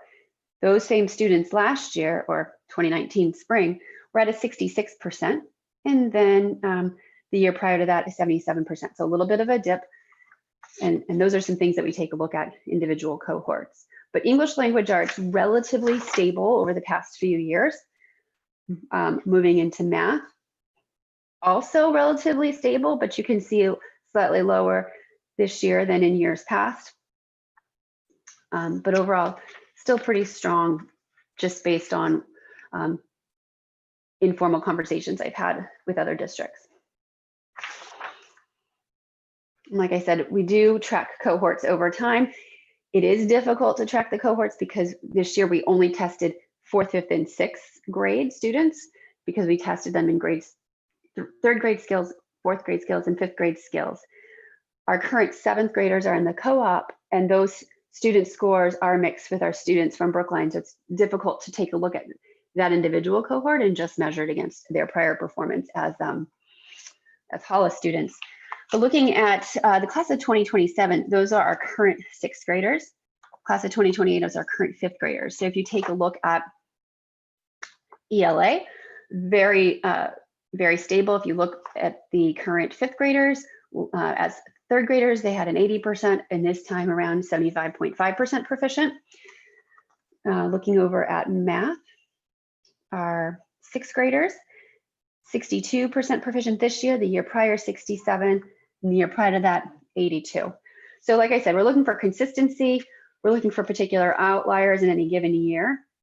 We also want to identify if there were any significant changes to the enrollment in any particular year. And then this year for 2020, we want to reflect on possible gaps created in remote learning in the springtime when we just dove into it and did our very best overnight. And then, this really provides only one piece of the puzzle. We have our local assessments that are critically important to us, and then our day-to-day assessments and conversations and instructions that we have with students. I also want to point out that back in 2018, we had a targeted school. The Hollis schools were identified as targeted schools, and they were to be evaluated in 2 years to make sure that we had growth. But because in 2020, we didn't have summative assessments to provide to measure that or to demonstrate our growth, all schools are required to go out another year to demonstrate that growth for the spring of 2021. So no follow-up since then. And that is it for this. I'm going to stop sharing. I didn't know if there were any questions or concerns.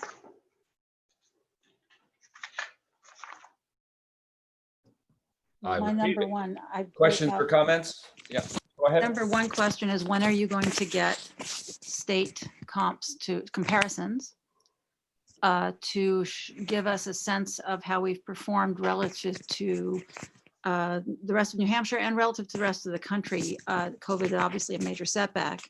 And then I have a million other questions, but I'll stop there. Sure. So that information is not coming out. What they stated to us is, at least it's not coming out to my knowledge, is that this mandatory assessment was going to be used for our own internal purpose, but it would not be used like as an evaluatory systems. But at the same time, it would be helpful to know what do other New Hampshire districts look like? How are they doing? So I'll have to collect that information informally. We will find out in the spring. So our students are going to be tested again this spring. So our fourth graders who tested in October for third grade skills will have a fourth grade summative test this spring between March and June. We typically do third grade in April and then fourth, fifth, and sixth in May. So that'll give us some good information.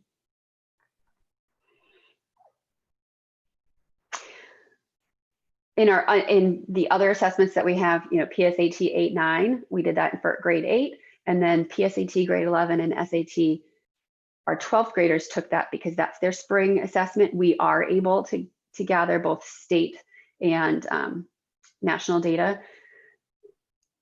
So and how did that senior year? How did those seniors do on their SAT compared to our typical track record, which is usually internationally stellar? I want to say we were within a couple of points of last year, very close. I think we just, our math went down a little bit and our ELA went up a little bit, which is not also that different for that particular cohort of students. You have some years that they're just math whizzes and they do really well in that area. This is an ELA group. I think the one thing I remarked, well, didn't mark, but I mentally marked in my head, was when you're talking through the categories of 1, 2, or 3, and how 2 is kind of split and kind of combined. It kind of makes it difficult for somebody like me to say, okay, looking at the data, and there's no knock on you folks, because I understand that's the way the test is structured. But it's hard to find out, hey, are some students really not getting it and it's kind of hiding it? Or maybe the 2 category isn't really showing the true performance of kids that are getting it. So it's like, what do I do with this information? It was a little, I'm sure it presents a challenge for you folks that are trying to build actions from it. No, absolutely. But what I can do is if there's a particular standard and I can drill into it and look at the 12 questions that the students were asked within that standard, and then identify what types of questions were they asked and what types of questions, for all 100 students, let's say, did we really struggle with, and try to identify, was that something that was taught during remote learning? Was that something we just didn't even teach? Was that something that we taught, but it was in September of last year, so now we're testing them 13 months later? Lots of things to consider. But then also, how do we reinforce it now? Because that standard's not going away, and the expectation of understanding it is just going to get more intricate. So. I think the other thing that I'm thinking about is how will test scores show during COVID, right? We know that some students are struggling with some remote learning. I know this year we're actually fortunate. We're actually operating unlike last spring, but I'm curious as to will test scores express the challenges of COVID from a learning absorption, consumption standpoint, and be able to express that in a test situation. I don't know. It's but it is in the back of my mind. I don't know. Is there things that you're thinking about along those lines, Gina? You know, we do use AIMSweb Plus within our schools, and that gives us really quick pictures of students that's really drilled down. And we can also do 6 weeks of the targeted intervention and then do some quick prompts again with AIMSweb Plus. Sometimes some of those take 5 minutes, some of them take 20 minutes. And then we can really just focus in very small areas to take a look at student progress over time. I also think it'll be important to take a look at, Gina's performance in October and Gina's performance in May. And do we see that growth? Do we see 1 year's growth? Do we see more than a year's growth in that given period of time? Even though it's less than a school year, the skills are, 1 grade level apart. Mm-hmm. Do you see any red flags in the data, with your professional eye? Is there anything that you're worried about?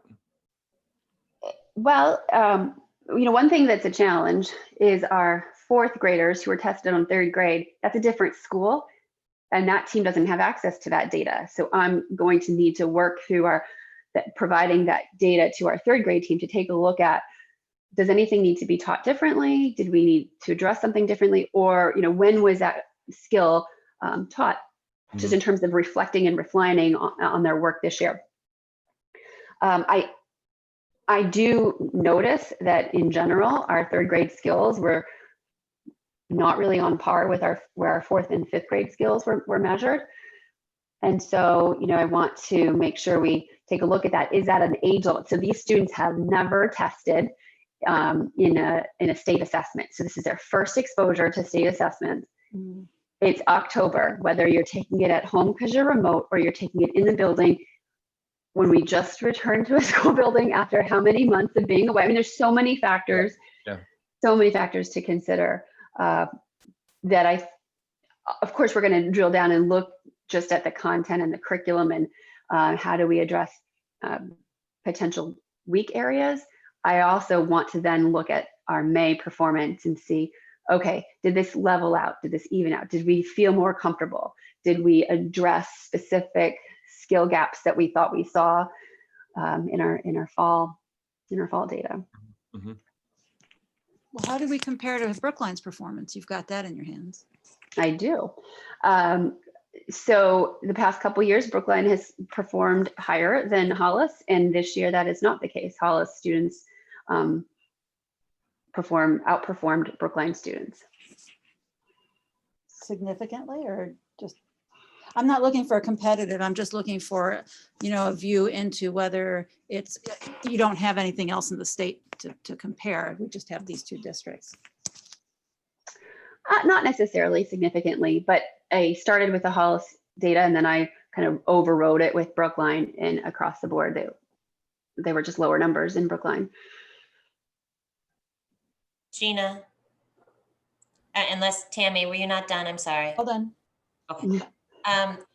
As we move forward in testing, will there be ways to compare data for kids that were learning in the building versus remotely, and looking at any trends or gaps on either side of what worked, in person versus remote?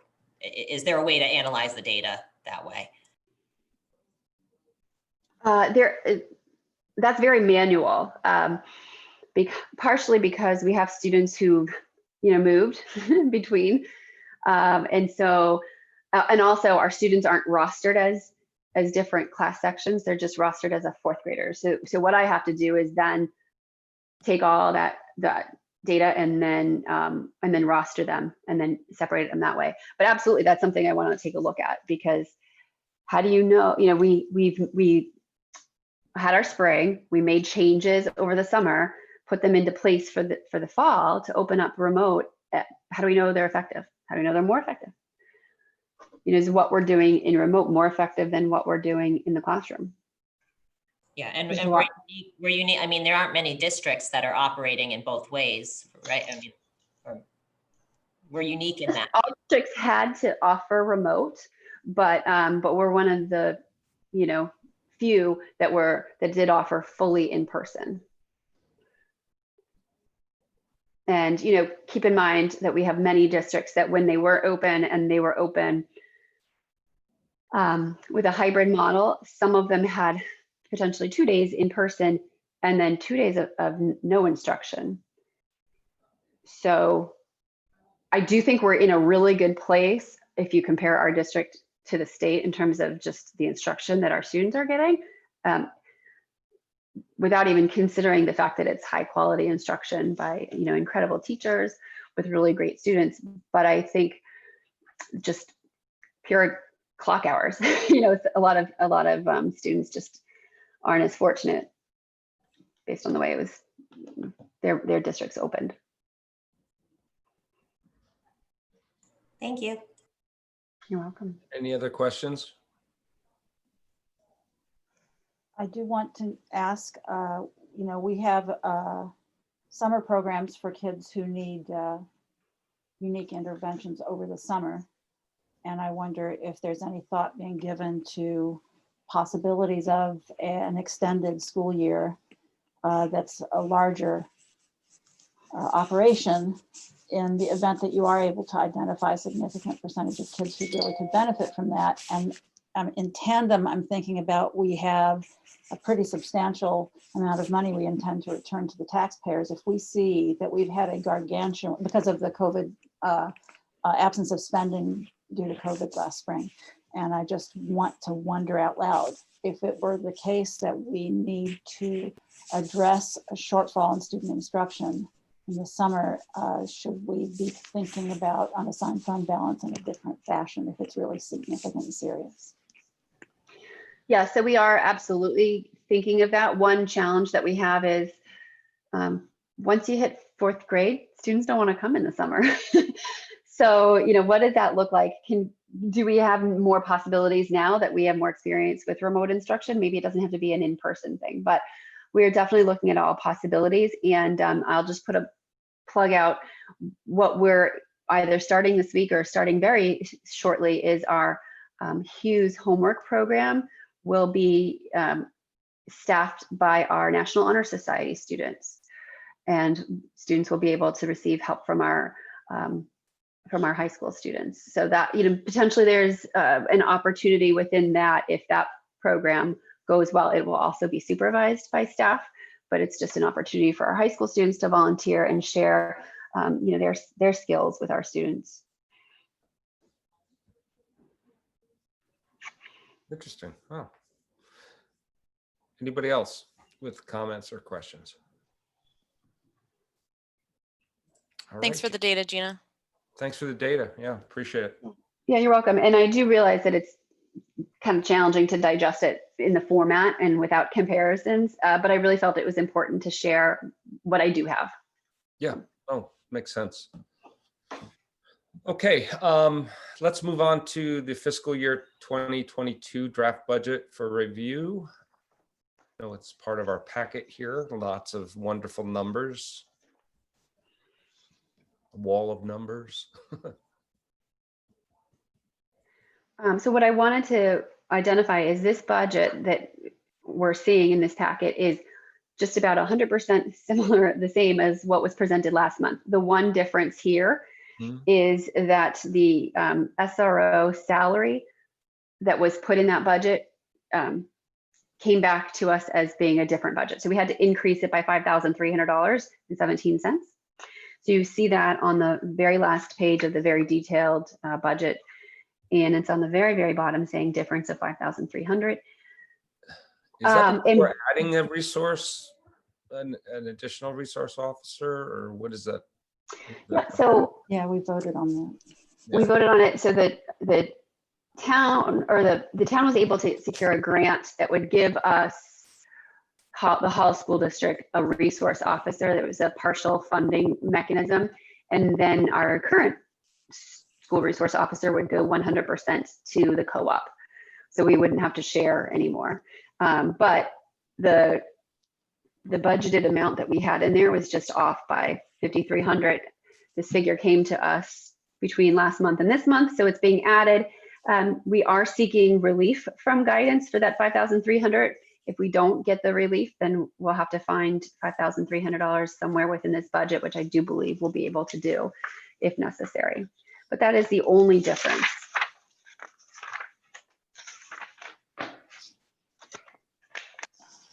I'm just looking at the summary page here. So, Gina, while Rob's looking for what he wants to look at, we see, and last month we didn't have a chance to really talk about these pages very much. There's just so much to do under high pressure. We're playing a lot of catch up on a lot of work we weren't able to do over the last many months because of just the time pressures. There are a lot of numbers as greatly reduced costs. I see, for example, camera safety. So I recognize that that was a one-time expense and it's a difference from the previous year over the coming, this year over the coming year. But then there are a lot of reduced expenses, in a number of the special ed departments, in particular student services. And I wish you could comment on what's happening there. Is that the specific shift in our student population, or is something changing in our staffing? What's going on with that? So we're not making any grand changes or shifts in our staffing, but some of our students are aging up to the co-op. And so you'll see increases in some areas in the co-op budget that we see decreases in our budget. And we also have shifting of students who have left the district. So then we no longer have costs associated with those students. Okay. We also had a retirement, if you recall, in that department. Change? And that would be a change in the budget. So, so we typically budget, master's step 5, sure, relatively low, however, still some experience. So that will cause a decrease in our line item. Okay, because so I'm just looking at this. So we're 1.93% above guidance. Am I reading that right? No, that's just 1.93% above last year. However, that includes the SAU barn bond of 38,400. So if we pull that out, then we're at, below the 1.93. But our budget that we're bringing in, the operating budget, is $145,300 over FY21 budget for a 1.06% increase. that's well below the CPI. No, it's right around CPI. I'm sorry, this year it's close to 1. Yeah. Let's see. Okay. So a really solid budget. It's relatively low percent increase, but also some great, needed, but some new items that are good. About that SRO, the second SRO, and I meant to ask you this last time when this was originally brought up. I've forgotten, is this a continuing position that will be grant dependent? Are we going to be seeing big increases in our share of this if grants don't continue to come through? Is this a one-time position? I believe it was a multi-year grant. Okay, great. But I don't know how long it'll be in place for. Okay. Any further questions on the budget? Okay. Thanks, Gina. Appreciate it. You're welcome. We also had in the packet sample warrant article and some information about, or the sample warrant, excuse me, and information about the annual meeting. So I didn't know if, and also our FY21 as of 12/21/20. So I didn't know if you wanted to just take a look at that quickly. Sure. Just scrolling down here. Okay, so if you. Is that just looking, is that the ones with the round 2, 3.2 and 4.2, or is that, No, that's the FY22 new items budget. So if you go after that, Oh, yeah, I see it. Yep. we warrant have article. Hollis School District. Well, yeah, we have the warrant and we have a few things. I pulled apart my packet, so I'm not sure the order that it was in the packet, but looking at the warrant, this is potentially going to change, specifically the highlighted items. So the thought was we would hold the physical meeting in the high school gym if we held it in person, just to allow for more space and more distancing. But if we go with the option, the alternative meeting format that we talked about earlier today, then there would be no physical location. It would be a Zoom meeting with a ballot vote.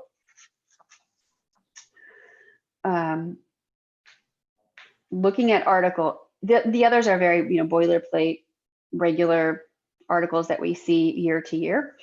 Article 8, this allows us to access unanticipated revenue. So this would be new wording. We typically just ask for Article 9, which is allowing us to access special education funds. But now we would like to reword that article to allow us to access any and all revenue that may come our way, so that we don't have to go through that motion that we're going to add again tonight about the FY19 unanticipated revenue. We do, just so you know, we do expect to receive some additional funding between January and June 30th, for COVID-related expenses. So that's Hadn't that coming. annual article been required by RSA? It's required by RSA to do a couple of things. You could hold a public hearing. You could have the article. Special education funds we receive every year. So we typically have Article 9, and we just approve it and then move on. But because there were so many other funds that came our way, and we didn't have something like Article 8, we had to hold the public hearing and do a formal vote to approve accepting the funds. So moving forward, we were hoping to just have something like Article 8 saying, can we please accept any and all funds that come our way, that it would include special ed fund and, anything else, whether it's infrastructure grant or a CARES Act funding or whatever. So has RSA changed that allows us to do the Article 8, because we always wished for it and never did it? Oh, no. We could have done it. We just Didn't. didn't. Okay. We'll see what people think. The wording there that says private source, which becomes available during the fiscal year. Could you give an example of private sources that the administration could then accept money from? A private source. It's not, I don't like that. Yeah. I mean, if we've received any sort of donation, we have to come to the board to accept it. If it's over, the $5,000 per the policy. I am not sure of that piece, but it references RSA 19820B, so I will have to look at the RSA and see if it's just straight from there. I'm not sure. The other interesting piece is, how do you do, right now we have Article 9 as contingent if Article 8 fails, because we definitely want to be able to accept the special ed money. If it's a paper vote, what does that look like? Because we won't know them one and then the next. We would have to vote on them at the same time. So that is for legal to figure out. And then finally, the other piece that would change is the 9th day of February, as opposed to potentially January 28th, because if we move to the alternative format, our public hearing would have to be January 28th and not February 9th. Okay. So those are some pieces of the I'm warrant. just thinking about if we decide to do a ballot vote, or like you point out, we can't, we won't know what, how to, we usually waive a contingency article, right? If we know the outcome of the previous article.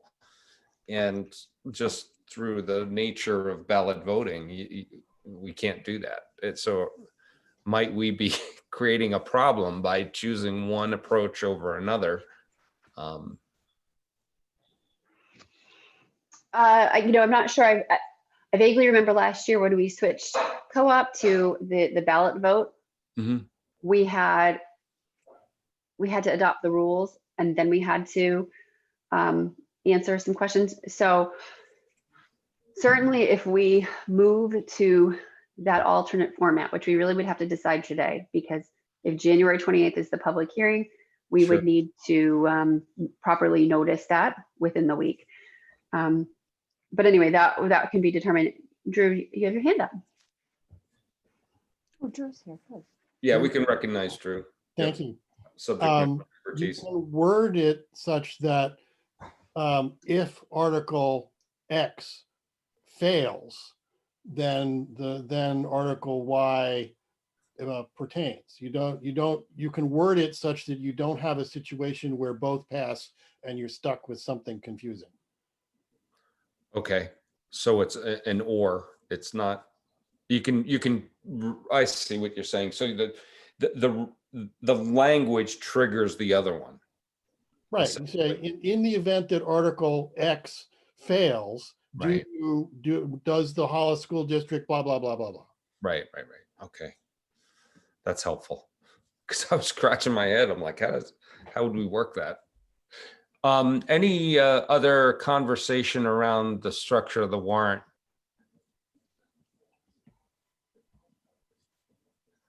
Okay. I'm just looking at it. I'm giving it one more look over here.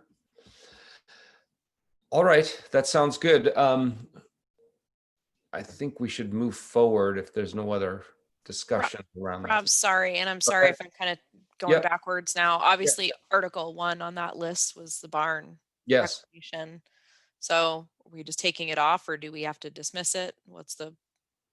I think, no, is this final enough that we need to leave it on there? No, we'll take it off, right? No, it hasn't been heard.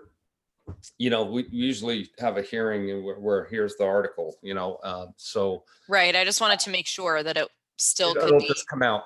It'll just come out. I don't think, Drew, you can keep me honest here, but I don't think even after it's been heard, you can dispense on an article. I think I remember one year we had an article in defect in some way. That may have been a petition article though. But there's ways to address that. But at this stage, you can make changes fairly easily. You don't have to worry about, Well, Rob, the defect article was last year because of the newspaper snafu. And what we did is we had person in public moved to, to not address that article. like table indefinitely. Right. Yeah, but that's what I was trying to say is if we have to go to the paper ballot thing, how do we table that? We don't. Drew, Well, sorry, I think were you going to chime in? Yeah. The governing body can modify the warrant for monetary articles or non-monetary articles up until the point where the warrant is posted, which is like 14 days before the vote. Now, if you're, before the meeting, that's in a traditional case. Yep. But if you go for the alternative form, the governing body can say, okay, well, we've heard all of our input and we don't want to have Article 7. We're just going to drop it from the warrant. That is within the governing body's power. Just to respond to Carol's initial question, this is just a draft. So this is absolutely going to change. Yeah. So Article 1, we're just going to delete, and renumber everything. Article 1, -1. Because this is just a draft to take a look at it and see what potential changes we would have to make if we went to the alternate setting, et cetera. Cool. If we move to that format, not setting, you're right. And we have our public hearing on January 28th, we would present this warrant. We would provide notice to all voters of a new meeting format like Drew described. We would have an informational Zoom session, potentially February 23rd.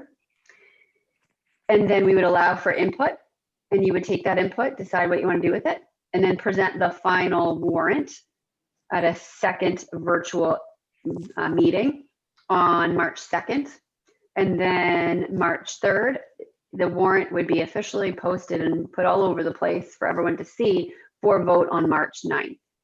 So as Drew mentioned, still plenty of time to make changes, both just because you want to, but then also based on public input. There is also no requirement at all that you vote on March 9th. I mean, if what you're trying to do is do it all on local election day, that's one thing, but there is no requirement on the board to hold the the quote unquote drive-through voting session on the 9th. You can do it later. Okay. The only other snafu that I will put out there is the public hearing is the budget committee's meeting, not ours. It's a joint meeting, but it's run by the budget committee, and they set the date. I mean, they set the date with guidance and with our attorney, and we take a look at those dates and we count backwards and make sure we meet all of our legal requirements for spacing. But while we don't have to vote on March 9th, what we do have to do is decide it all in a package, if you will, because one date depends on the others. I see. Any other questions on the warrant? I wanted to clarify something with Drew. Drew, isn't it the case, or am I correct that the board, even at the district meeting where deliberations happen, can cut articles but can't add articles? That is correct. So even if we were to have a live district meeting and we still had Article 1 on it, let's say the barn article on the warrant, and we decided between the last hearing and the district meeting that we really want to remove it, we are as a board allowed to table it, or whatever the technical language, right? Yeah. If you're choosing the alternate format, the board can do anything that the legislative body could do at the second virtual meeting. So you can amend articles, you can just take them away, except you can't you can't delete petition articles, and it's a bad idea to amend them unless you have overwhelming reason. But if you had a bond article and you said, well, for various reasons, we don't believe it's a good idea to have a bond this year, you can just say, the board can move to remove that from the warrant. Yeah, okay. Okay, anything else? All right, I want to get into our deliberations. I know we had a agenda adjustment to put on a change or an addition to the deliberation. So why don't we? Our recording secretary had recommended the correction or improvement in the public school infrastructure facilities grant motion that we made last time. Mm-hmm. And she has recommended language. Shall I go ahead and read it out? Yeah, please. Okay. I move to approve the acceptance and expenditure of the FY19 Public School Infrastructure / Facilities Grant in the amount of $173,361. 80%, parenthetically, 80% of total upper limit cost based on estimate provided in application, close parentheses, for interior door replacements at the Hollis Primary School and improvements to security at the Hollis Upper Elementary School. The district portion of $43,340 was funded through budgeted district funding. Sorry. And that's the entire recommended motion. Second. Discussion. So again, I just want to reaffirm that this motion is just more of a clerical and clarity action that we're doing. It's not necessarily a new motion or a new business. We're adding more clarity to the motion that we had. Is that correct? That's my understanding. Okay. That's definitely my understanding, that we had inadvertently not included the FY19 funds that we are required to acknowledge. You know, the accountability part of our work is that we publicize our knowledge of what is happening with funding through motions and votes that assure the public that we know what's going on. So this is our way of establishing a record of our knowledge of this funding and our acceptance of it. I appreciate But it's not new yeah. business. Yeah. Thank you, Tammy. Any other discussion, comments on the motion? Seeing none, I'll call by roll call. Amy? Aye. Carol? Carol Roy, aye. Tammy? Tammy, aye. And Rob, aye. Did I cover it? 1, 2, 3, 4. You missed me. Brooke, Oh, aye. I'm sorry, Brooke. You don't show up at along the top there. I was using the faces to count. Sorry. I'm sorry. You went ahead. Yes, Brooke, aye. I did. Yes. Okay. Rob, aye. Okay. Next item, to see what action the board will take regarding the proposed changes to the annual meeting calendar, virtual annual meeting. I move to approve the changes to the annual meeting calendar. Wait a minute. Are we supposed to do this first? We have to think about. You can make the motion and we can. All right. So I move to approve the changes to the annual meeting calendar. Is there a second? Second. Okay, discussion around that. So Well- Gina, I know there's some recommendation from the administration side around this. Want to make sure we're voicing that as well. So the recommendation that we received from legal counsel is that we need to have a motion specifically stating that we're electing to approve the alternative meeting format. I suppose, also formally approving the meeting calendar doesn't hurt us, because then we're all on the up and up in terms of making sure we know when we're going to hold these meetings, but also that they are in an alternative format. Okay, so should we maybe reword the motion a little differently? If you want, I think originally earlier in the meeting, you had said we could have both motions. So we could approve this motion and then move to the recommended language of the attorney about approving the format. And I think we have our bases covered. Okay, sounds good. All right, so we have a motion, it's seconded. Any discussion on this motion? We're Okay, not being asked to pick specific dates. We're just being asked to. So I just want to recognize, Rob, that Drew has his hand up, but Tammy, to answer your question, I believe in the packet there were specific dates identified. Why am I not on top of that? I'm so sorry. No, that's okay. I want to say it was right after the warrant. Yeah, I'm looking at all that too. It's just, there's so much to process. So are we talking about, well, this is where I got very confused looking at the packet. So I'd really like some guidance on specifically what it is this motion is covering. Are we talking about an explicit date? And if we are, I'm sorry, I don't know what we're talking about. And could we please point that out? Well, I think this calendar assumes that we're going to go with the alternate meeting method, right? Yes, it does. So I almost feel like we need to. That's that first. Yeah, exactly. That's what I'm thinking. I feel like we're kind of out of line. And I apologize. I'm trying to. Don't apologize. I was wondering the same thing. Okay, great. There are kind of two decisions we have to make, or there's a decision and a contingent decision.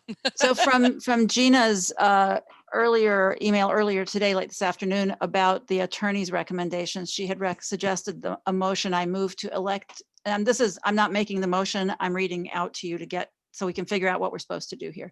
Move to elect to approve the alternative annual meeting format pursuant to HB 1129, Chapter Law 8, Session Year 2020 for the 2021 School District Annual Meeting. So if we do that first, does that allow us to do the calendar change in a more knowledgeable fashion? So Gina, can you clarify that email as well that Tammy just read? So is it saying that legal counsel is suggesting that we go with the alternative method versus moving? We had requested legal counsel to weigh in on what our options were. And so the response, which is the page right before the policy memo in the board packet, is straight from our attorney, and it gives us dates that are legal dates if we were to go with this alternative meeting format. So I had a conversation with our legal counsel today about switching over, and did we have to make a formal motion to adopt this sort of Zoom meeting format? And he said yes. And so he provided that language, which I then emailed to the chair, that was written by our attorney.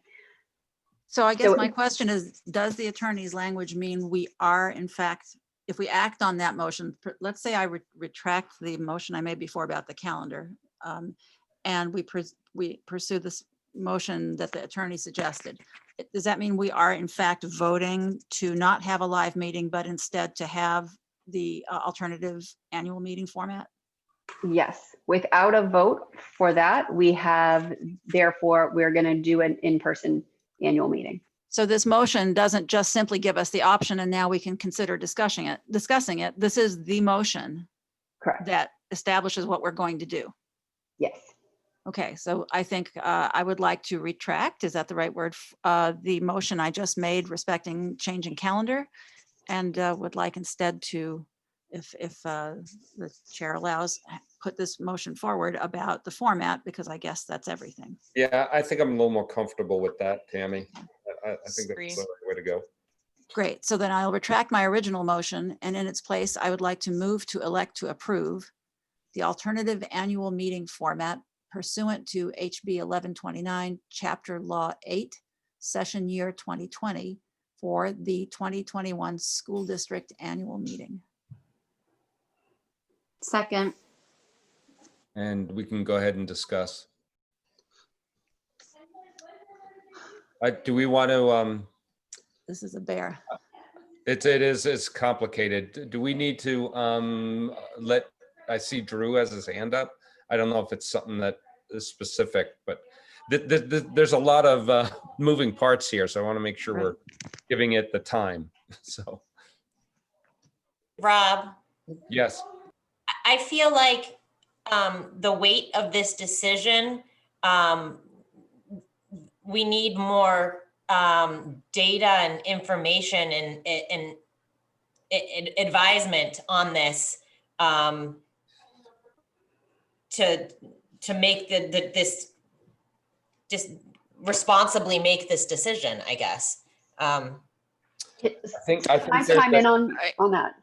I just want to make it very clear, though, if our goal is to, if we go with an alternative meeting setting, to, as Drew mentioned, go with those ballots that can count for us on voting day, that sets our timeline such that the public hearing would have to be January 28th. We have to properly notice that, which means that you have just a couple of days to formally vote on this.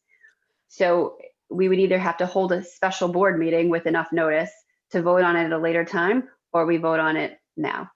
But didn't Drew say that you don't have to hold it on that day? Couldn't we say we want to do the alternative method, but we want to do it at the end of March and give us some time rather than scrambling? Yes, the timeline that the attorney provided was predicated on voting on the 9th. So with the already established day is basically what you're right. Right. But with all these districts trying to figure it out, it's too quick. I don't want to screw this up, man. Yeah, I'm just saying. So what Well, I was wondering is how the board feels about not using the alternative format and this time delaying the live meeting.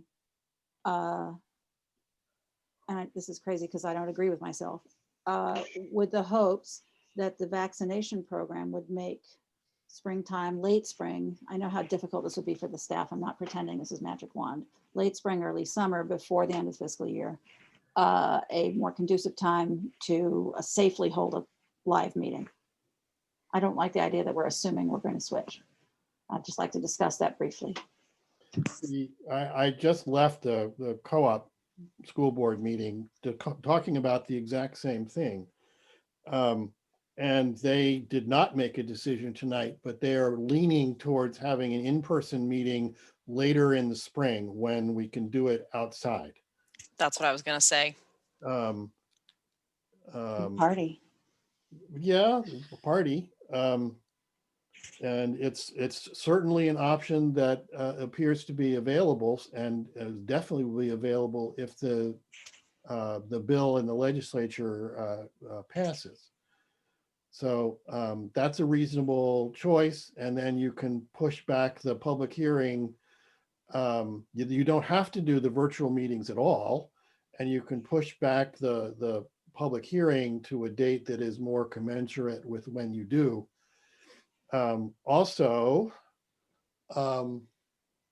you can vote now to choose a method, and then but you don't have to pick a date. And for even more fun, you can change your mind. You know, you choose something now, and a month from now, circumstances are different. You're the governing body. You can say, "Oh, okay, well, things are much better. We're going to have an in-person meeting," or whatever another choice is. So you're not, other than the time pressure relative to March 9th, you have time to consider options and see how you would like to vote in the face of pandemic and so on. The one date that I believe you do have to pay some attention to is the April 15th date for notice of non-renewal, which is different from, I don't know if you have any labor contracts up. Not on this, but not on this warrant. But it's different from The continuing contract, it's April 15, regardless. That's okay. Just, yeah. So that's an issue for the co-op, but evidently not one for the Hollis. No, I'm sorry. Wait, I'm lying. We have the HESA. What am I saying? I'm out of my mind. We have HESA's second year. I beg your pardon. We do, but it's irrelevant. The April 15th is continuing contracts one way or the other. So yeah. In delaying, I know in the beginning, Drew was talking about it would preclude initiatives spending. Can someone say a little bit more about that? The language in the draft language in the bill I have here says, the governing body in both calendar year and fiscal year towns or districts may make expenditures between January 1st and the date a budget is adopted, which are reasonable in light of prior year's appropriations and expenditures for the same purpose during the same time period. Budget shall be adopted no later than September 1st. Drew, is that specific to municipalities? No, it says towns or school districts. right. It was the same last year as we were in the spring. If you might remember the co-op meeting that was virtual. So the idea being that if in a regular year, if you don't get your funding decided by the voters by the end of the fiscal year, you have $0 on July 1. But this tells us that we have the same dollars we've been spending in the previous year until September 1st. Right, Tammy, last year with co-op, that was our sticking point, that had applied only to municipalities and not to school districts, which is why we had to do our voting in June. But to answer the question, the new items, the spreadsheet that looks like this are all of our new items. So that includes some positions, not many, but it also includes a self-contained intensive preschool that was already hired, but now we're officially adding it to the budget. So we technically wouldn't be able to provide a contract for that position. Chromebook purchases, computer purchases, a lot of the work in the building that has to take place over the summer when students aren't present wouldn't be able to take place. So there are some drawbacks to waiting, and we do have a lot of staffing changes that need to take place, and it put the co-op in a very, very difficult position to move forward by not having a budget until the end of June last year. Very challenging in what was already a challenging year. We couldn't even post positions for positions that were available. So think of the retirements that came forward that we need to look for next year.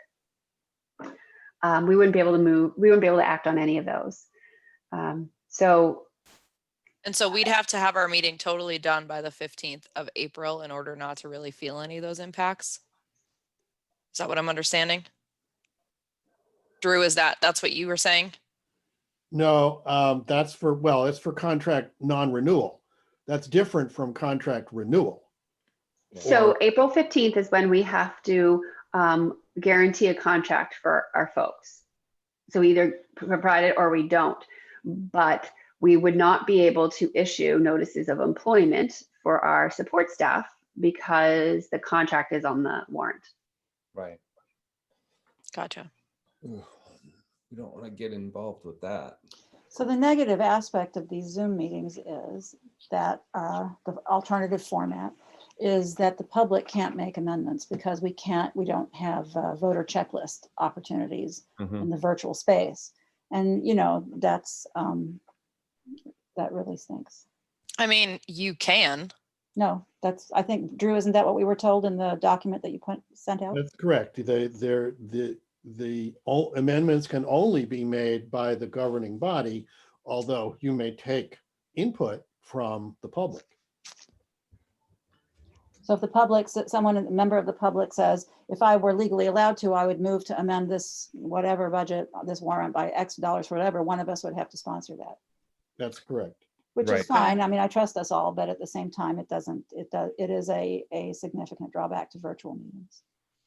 I guess the saving grace is the fact that we don't have anything really controversial that's up for warrant this year. It's like, here's our budget, here's our people, here's our trust, especially if we're taking Article 1 off and the bond, which would have been the one that had needing the most feedback.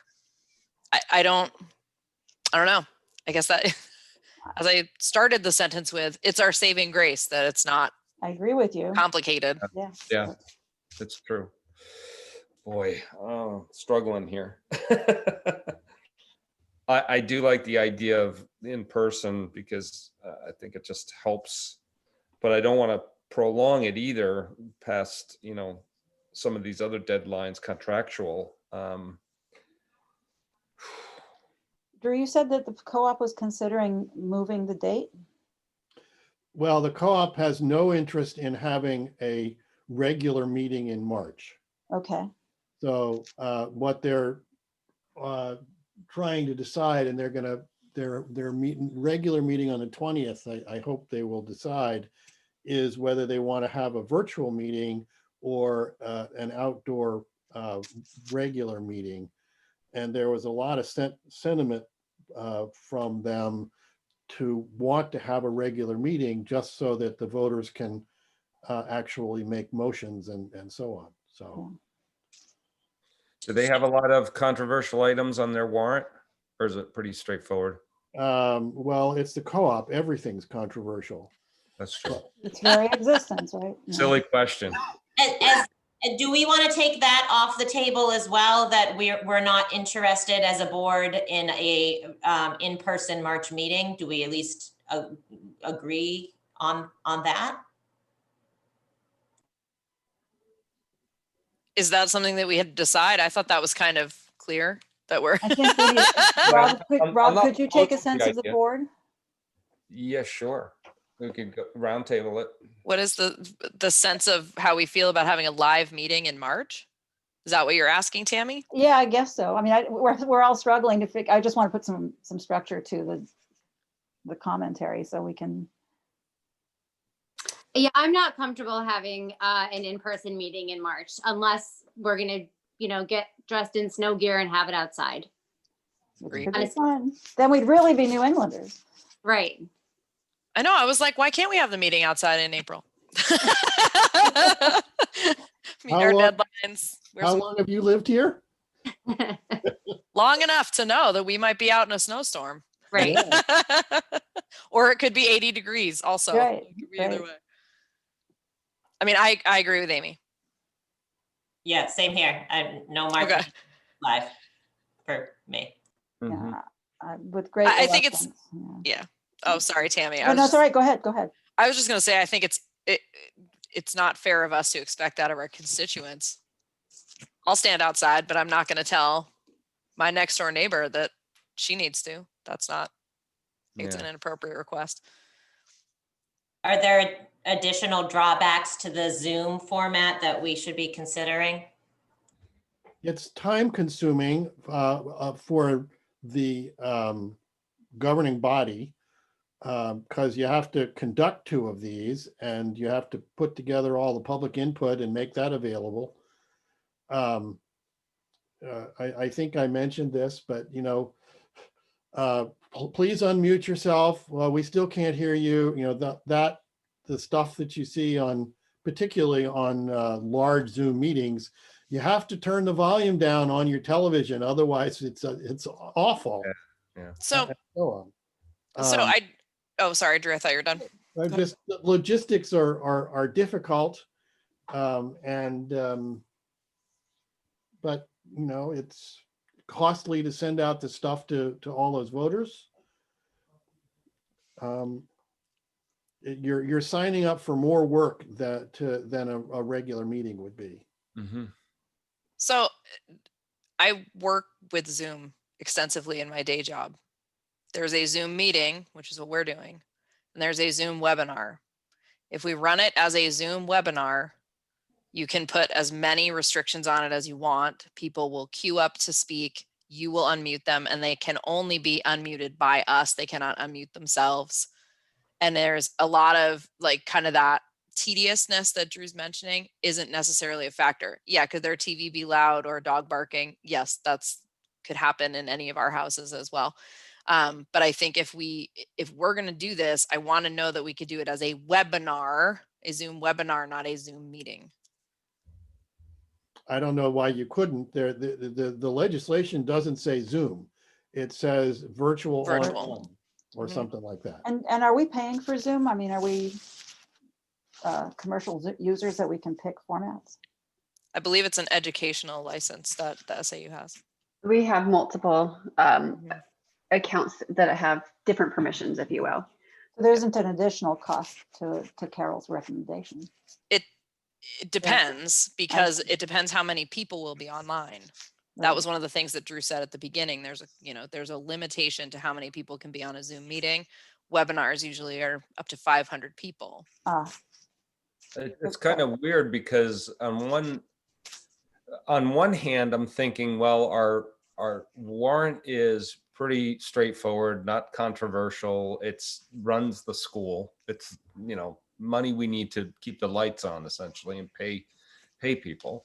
Mm-hmm. So that kind of, and doing it virtually is kind of streamlines that. But then on the other hand, I'm hearing that we have to mail information to every voter in the town, and then we have to do 2 of these. So that's the other complexity part, where if we did something that is a in-person meeting later in the year, it looks a little bit more like what we're all used to doing.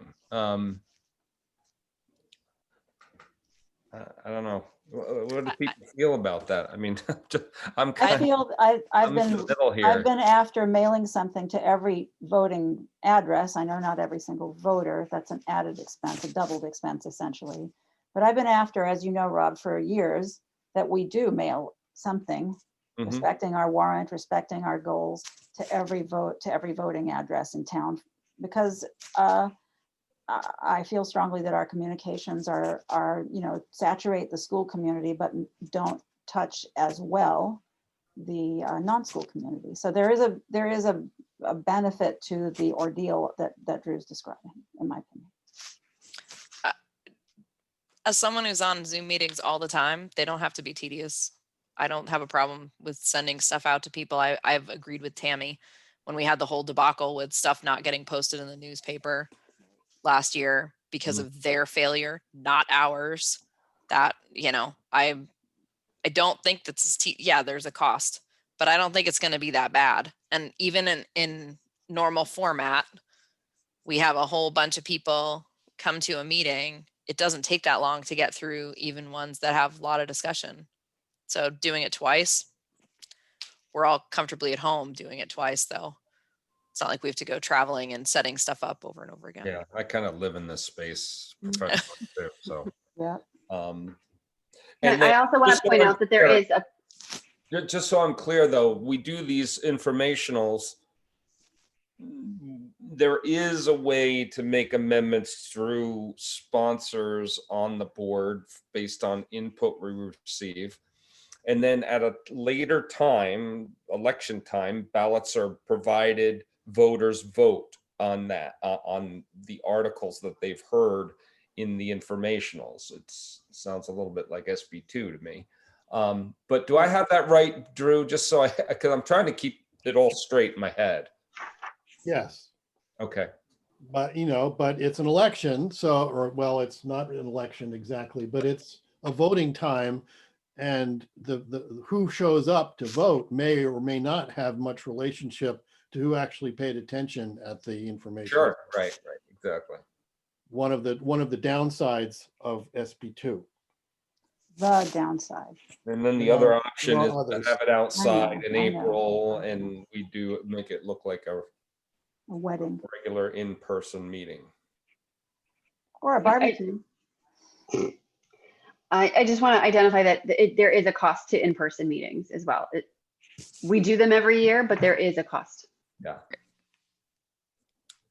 Is there any appetite from the school board for having a virtual session that culminates on March 9th with voting on March 9th? Because if you do that, that sets your schedule up really short. But if you can say, okay, no, that's an option we want to not do, that helps structure the discussion. Well, for me, Drew, I don't think there's a lot. Not a lot in the warrant to worry about. I mean, if we had new CBAs and one or two bond initiatives and a lot of complexity in the warrant, I'd be concerned about the short timeline. But this, how kind of straightforward our warrant is, I think we probably could handle the short timeline. I mean, there's not a lot there. No, but you'd have to have your budget public hearing by the third or fourth week in January. But isn't it already scheduled for that? I don't know. It may not be scheduled, but isn't that the expectation? I mean, I think we do. Yeah, I think it's in the That calendar. colorful chart above, right? Yeah. Yeah, there's so many documents. January 28th would be the date for the public hearing if March 9th voting was the target. Right. If you go to which we are saying that maybe no, an in-person March meeting, the scheduled public hearing prior to all this conversation was February 9th. So it bumps it up a couple weeks. But then the end part, I guess the end goal could also change, and then all the dates change. Yeah. I mean, I love an in-person meeting, but is it worth the hassle of busting those dates? And of course, there's I agree with you, Carol, completely, but there's always the risk that we end up not being able to do an in-person meeting because we think summer is going to be better like it was last year. And it turns out, no, there's a new variant or whatever the heck this crazy thing does. Yeah, I mean, but you got to look at how the Hollis town meeting went last year. We were outside. There was a tent for sun. It was fine. So I'm not believing But in that any was- way, shape, that or was- form that the pandemic situation is going to be improved. But I think having the option of taking it outside because the seasons change a little bit is nice. Yeah, it's definitely an option. And I hate the idea that, and I hate, but it bothers me a great deal that, you know, citizens don't get the amendment and, you know, Right. power that they normally have. But I think the town meeting, wasn't that in July or August? I've already forgotten all this June. stuff. It was later. So It it was was June. It was June. So it was much warmer than, say, April. But do we have to run it out that far? Well, again, we're back to the April 15th. That's what I was saying. It Yeah. would be busting dates. Yeah. Like May would be fine. May would be fine weather. But is that doing it a month past those dates? What is the cost of that? And I'm not talking like necessarily monetarily. I'm just Or Yeah. what in general. type of heartache does it? Right. The administrators and pressure. I mean, they're already dealing with COVID and Right. trying to continue to operate. So I don't want to fix one problem and create another. That's what I'm getting at with Yeah. it. Yeah. We could do this, but is it really going to be worth it when you're taking into account all of those? And the other point is we're asking the community for upwards of $14 million. I'm don't like the idea of doing it virtually and not giving as much opportunity for the community to look us in the eye, ask questions, push back if they need to, and be heard. That's the thing. Yeah. I think that's where I'm kind of leaning towards. Well, I as know. Drew said, we can change our mind later. The real problem isn't whether we do it in person or not, whether we do it March. The real thing is, if we're going to do it March 9, we got to decide now. But if we're going to delay it, we actually don't have to decide it. If we change the calendar date today, we don't have to decide venue or date today. I'm thinking we delay it. I vote delay as well. And you know, if that's the way the co-op is moving, I don't mind aligning to that, because I don't want to go, you know, us doing this and they're doing that. And Do we know what Brookline is leaning toward, Gina? Have they had this conversation they're yet? SB2, right? So They're That's right. They're SB2, but there might be a possibility that they will be required to have an in-person meeting. But What? How does that work? I don't, well, Never mind. We won't dive into that. Yeah, We have we other don't- things on the let's agenda. solve rat's nest. I don't know, other than good luck, Brookline. All right, so I kind of like the delay option, because we could potentially revisit this and change our minds, I think, if we go Yeah. this way, if my understanding is right. And we're trying to preserve the opportunity of the community to participate as best they can. We also have to keep in mind that a live meeting may be something that vulnerable members of the community will not be able to participate in. That is a counterbalancing thought. Well, this could COVID risk at least be our stake in the ground today, Yeah, and we can, you know, evaluate this until we meet in February, and maybe we need to shift, maybe we need to do something different, but at least we have a plan. We can start figuring out dates and what we need to do and things like that. Because right now we don't have anything. Hey, Drew. Rob, what kind of information do you think would help inform our decision between now and what I'm guessing February is when, you know, and any type of data or otherwise informed decisions that could right. be shared with us? I think for me, a lot has to do with where we are with COVID, right? I mean, if we're seeing additional spikes or rises in cases, or we're seeing some kind of crazy variant that just puts everything on its head. I think that's the thing that's the difficult thing to gauge. It's not so much, and it's philosophical. It's right. Like, is it important to you that community has an opportunity to come out and speak their mind and have us hear it? Or are you more like, hey, there's nothing really to this warrant. I mean, we can give the information over Zoom, but I'm also thinking about the elderly who doesn't know anything about computers or know how to Zoom or whatever. So That's what I was thinking about too. They're equally disenfranchised as well through virtual means versus somebody who's like, hey, COVID's too hot. I'm not going anywhere near a group to vote on anything. I'm out. Right. So, I mean, there's no right answer here, other than what your philosophy is and what's important. Right. And I mean, for me, I tend to lean on, boy, I hope maybe it's in the spring, we have a nice sunny day. It's warm. We can distance like crazy. We can run the warrant and we can get this done. Rather than doing it virtually. And we could even use the new sports field with risers and stuff. Do they have Potentially. do they have stadium seating, right? So that you have distance. Are the bleachers in? Bleachers. Not yet. No, well, then never- Not set up fully, but on their way. Should be there by the spring. I think we beat this thing up pretty good, folks. I would just. Sorry, Rob, just one more thing. Yeah.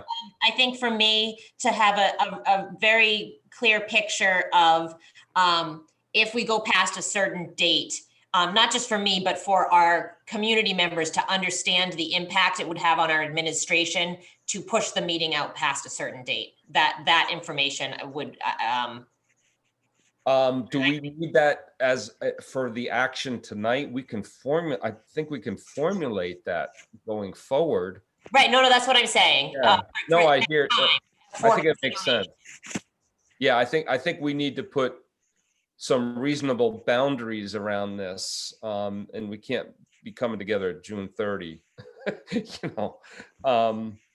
But I think that's workable. I do. I think we can work that out after we take some sort of an action now. I do feel we beat this thing to death. I don't know if we're going to be any sounder mind or clearer on the true right way to go, other than this option for me allows us to maybe revisit it if we have to. So the motion on the floor says, that we're looking at adopting the alternative meeting format. So a yay vote would be, that motion would have to fail. right, which it can, right? We Or can just could it vote be no. It's better to just back? fail it Rather- because this is the attorney's language and I think we want I to, would rather take an action and pass it or fail it. that's what I was thinking also, since it comes It's from. much the- more direct and clear than to maybe back it out and then put another motion, and it gets muddy. I mean, but really, if we just negate this motion, if we vote no, then all we're saying is we haven't picked an alternative. It doesn't really mean that we won't, it just means we didn't. Well, let's do it. So the motion's on the floor and it was seconded, I think. Rob, it's does that make live. sense to you? Yeah, Mhm. it does. So I want to give one last input from anybody on where we're kind of heading here. If somebody thinks we're going to hit the iceberg, I want to know now. All right, I'll call the vote. Tammy Fareed, please. Tammy, nay. Voting Brooke against. Arthur, I'm going to get you in there earlier, Brooke. Nay. Brooke Arthur, nay. Carolyn. Carol Roy, nay. Amy. Nay. And Rob is nay. So the motion fails. I do now. Add it to the agenda for February. Yeah. Do we need to make another motion so we can? Well, there was a motion on the deliberations of the agenda regarding changing the calendar. And I don't know if we want to do that motion. Are we ready to act on it? I don't think we can if we haven't decided how we're proceeding, if we can pick a date. I agree. So I don't know that we can take any action on that. Gina, is this, what are your thoughts right now? Ouch. Do you really want to know? No. Yes. Actually, I do. No, I think we cannot just not have that motion about the calendar because to your point, we don't know which method we're going by. So we don't really know what calendar we want to adopt. By saying no to the motion that you just said no to, by default, that means we go to traditional annual meeting. However, the dates have not been determined. I would advise that the conversation extend to the budget committee, who typically sets the public hearing date, because that date sort of, once you set one of them, the ball starts rolling and then the rest of the dates are set. So, so while we don't have a regularly scheduled board meeting for a few weeks, you know, until February, I think you need to have conversations with the budget committee and potentially the co-op board to see the direction they're going to go and maybe use that as part of your guidance. Okay.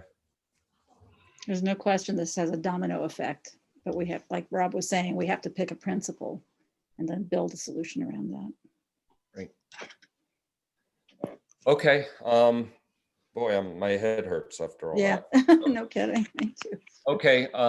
Can we move on to the next item in our deliberations? Well, the next item is the calendar. Are we allowed to just say that we've discussed it and not done anything with it? I don't know.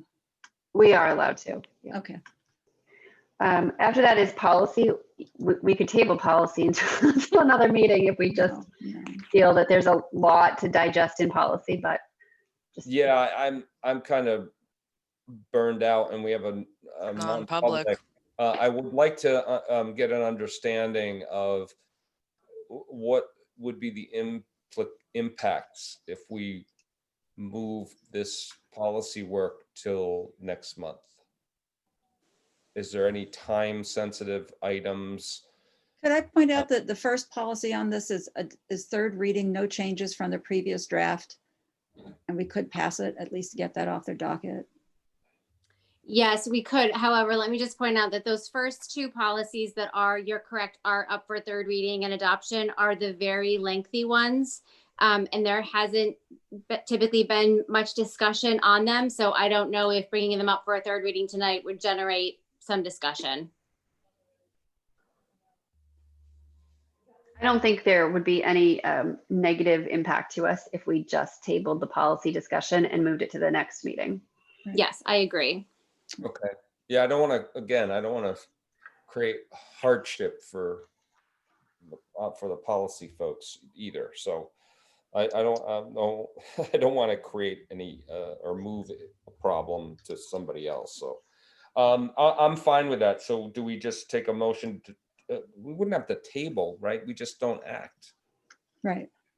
There's no tabling, there's no motion to table. It's just a deliberation and we decided not to act and move it to the next agenda. The next agenda time, then they would just read third and final. I mean, read exactly the same. There's Right. no Yep. change, Yeah. We just didn't take it up Okay. until Dawn tells us we're all wrong and something. She has to keep. I mean, she's going on it. here. She could tell us. Which is highly likely. Yeah, if we're not getting chats from Dawn, we're good.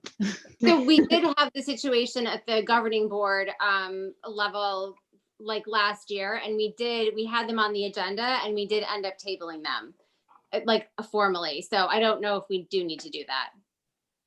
So do you just want a motion to say, I motion we table them for Let's this just meeting? do it. And Yeah. okay, I make a motion that we table all of the policy voting tonight and take it up in our February meeting.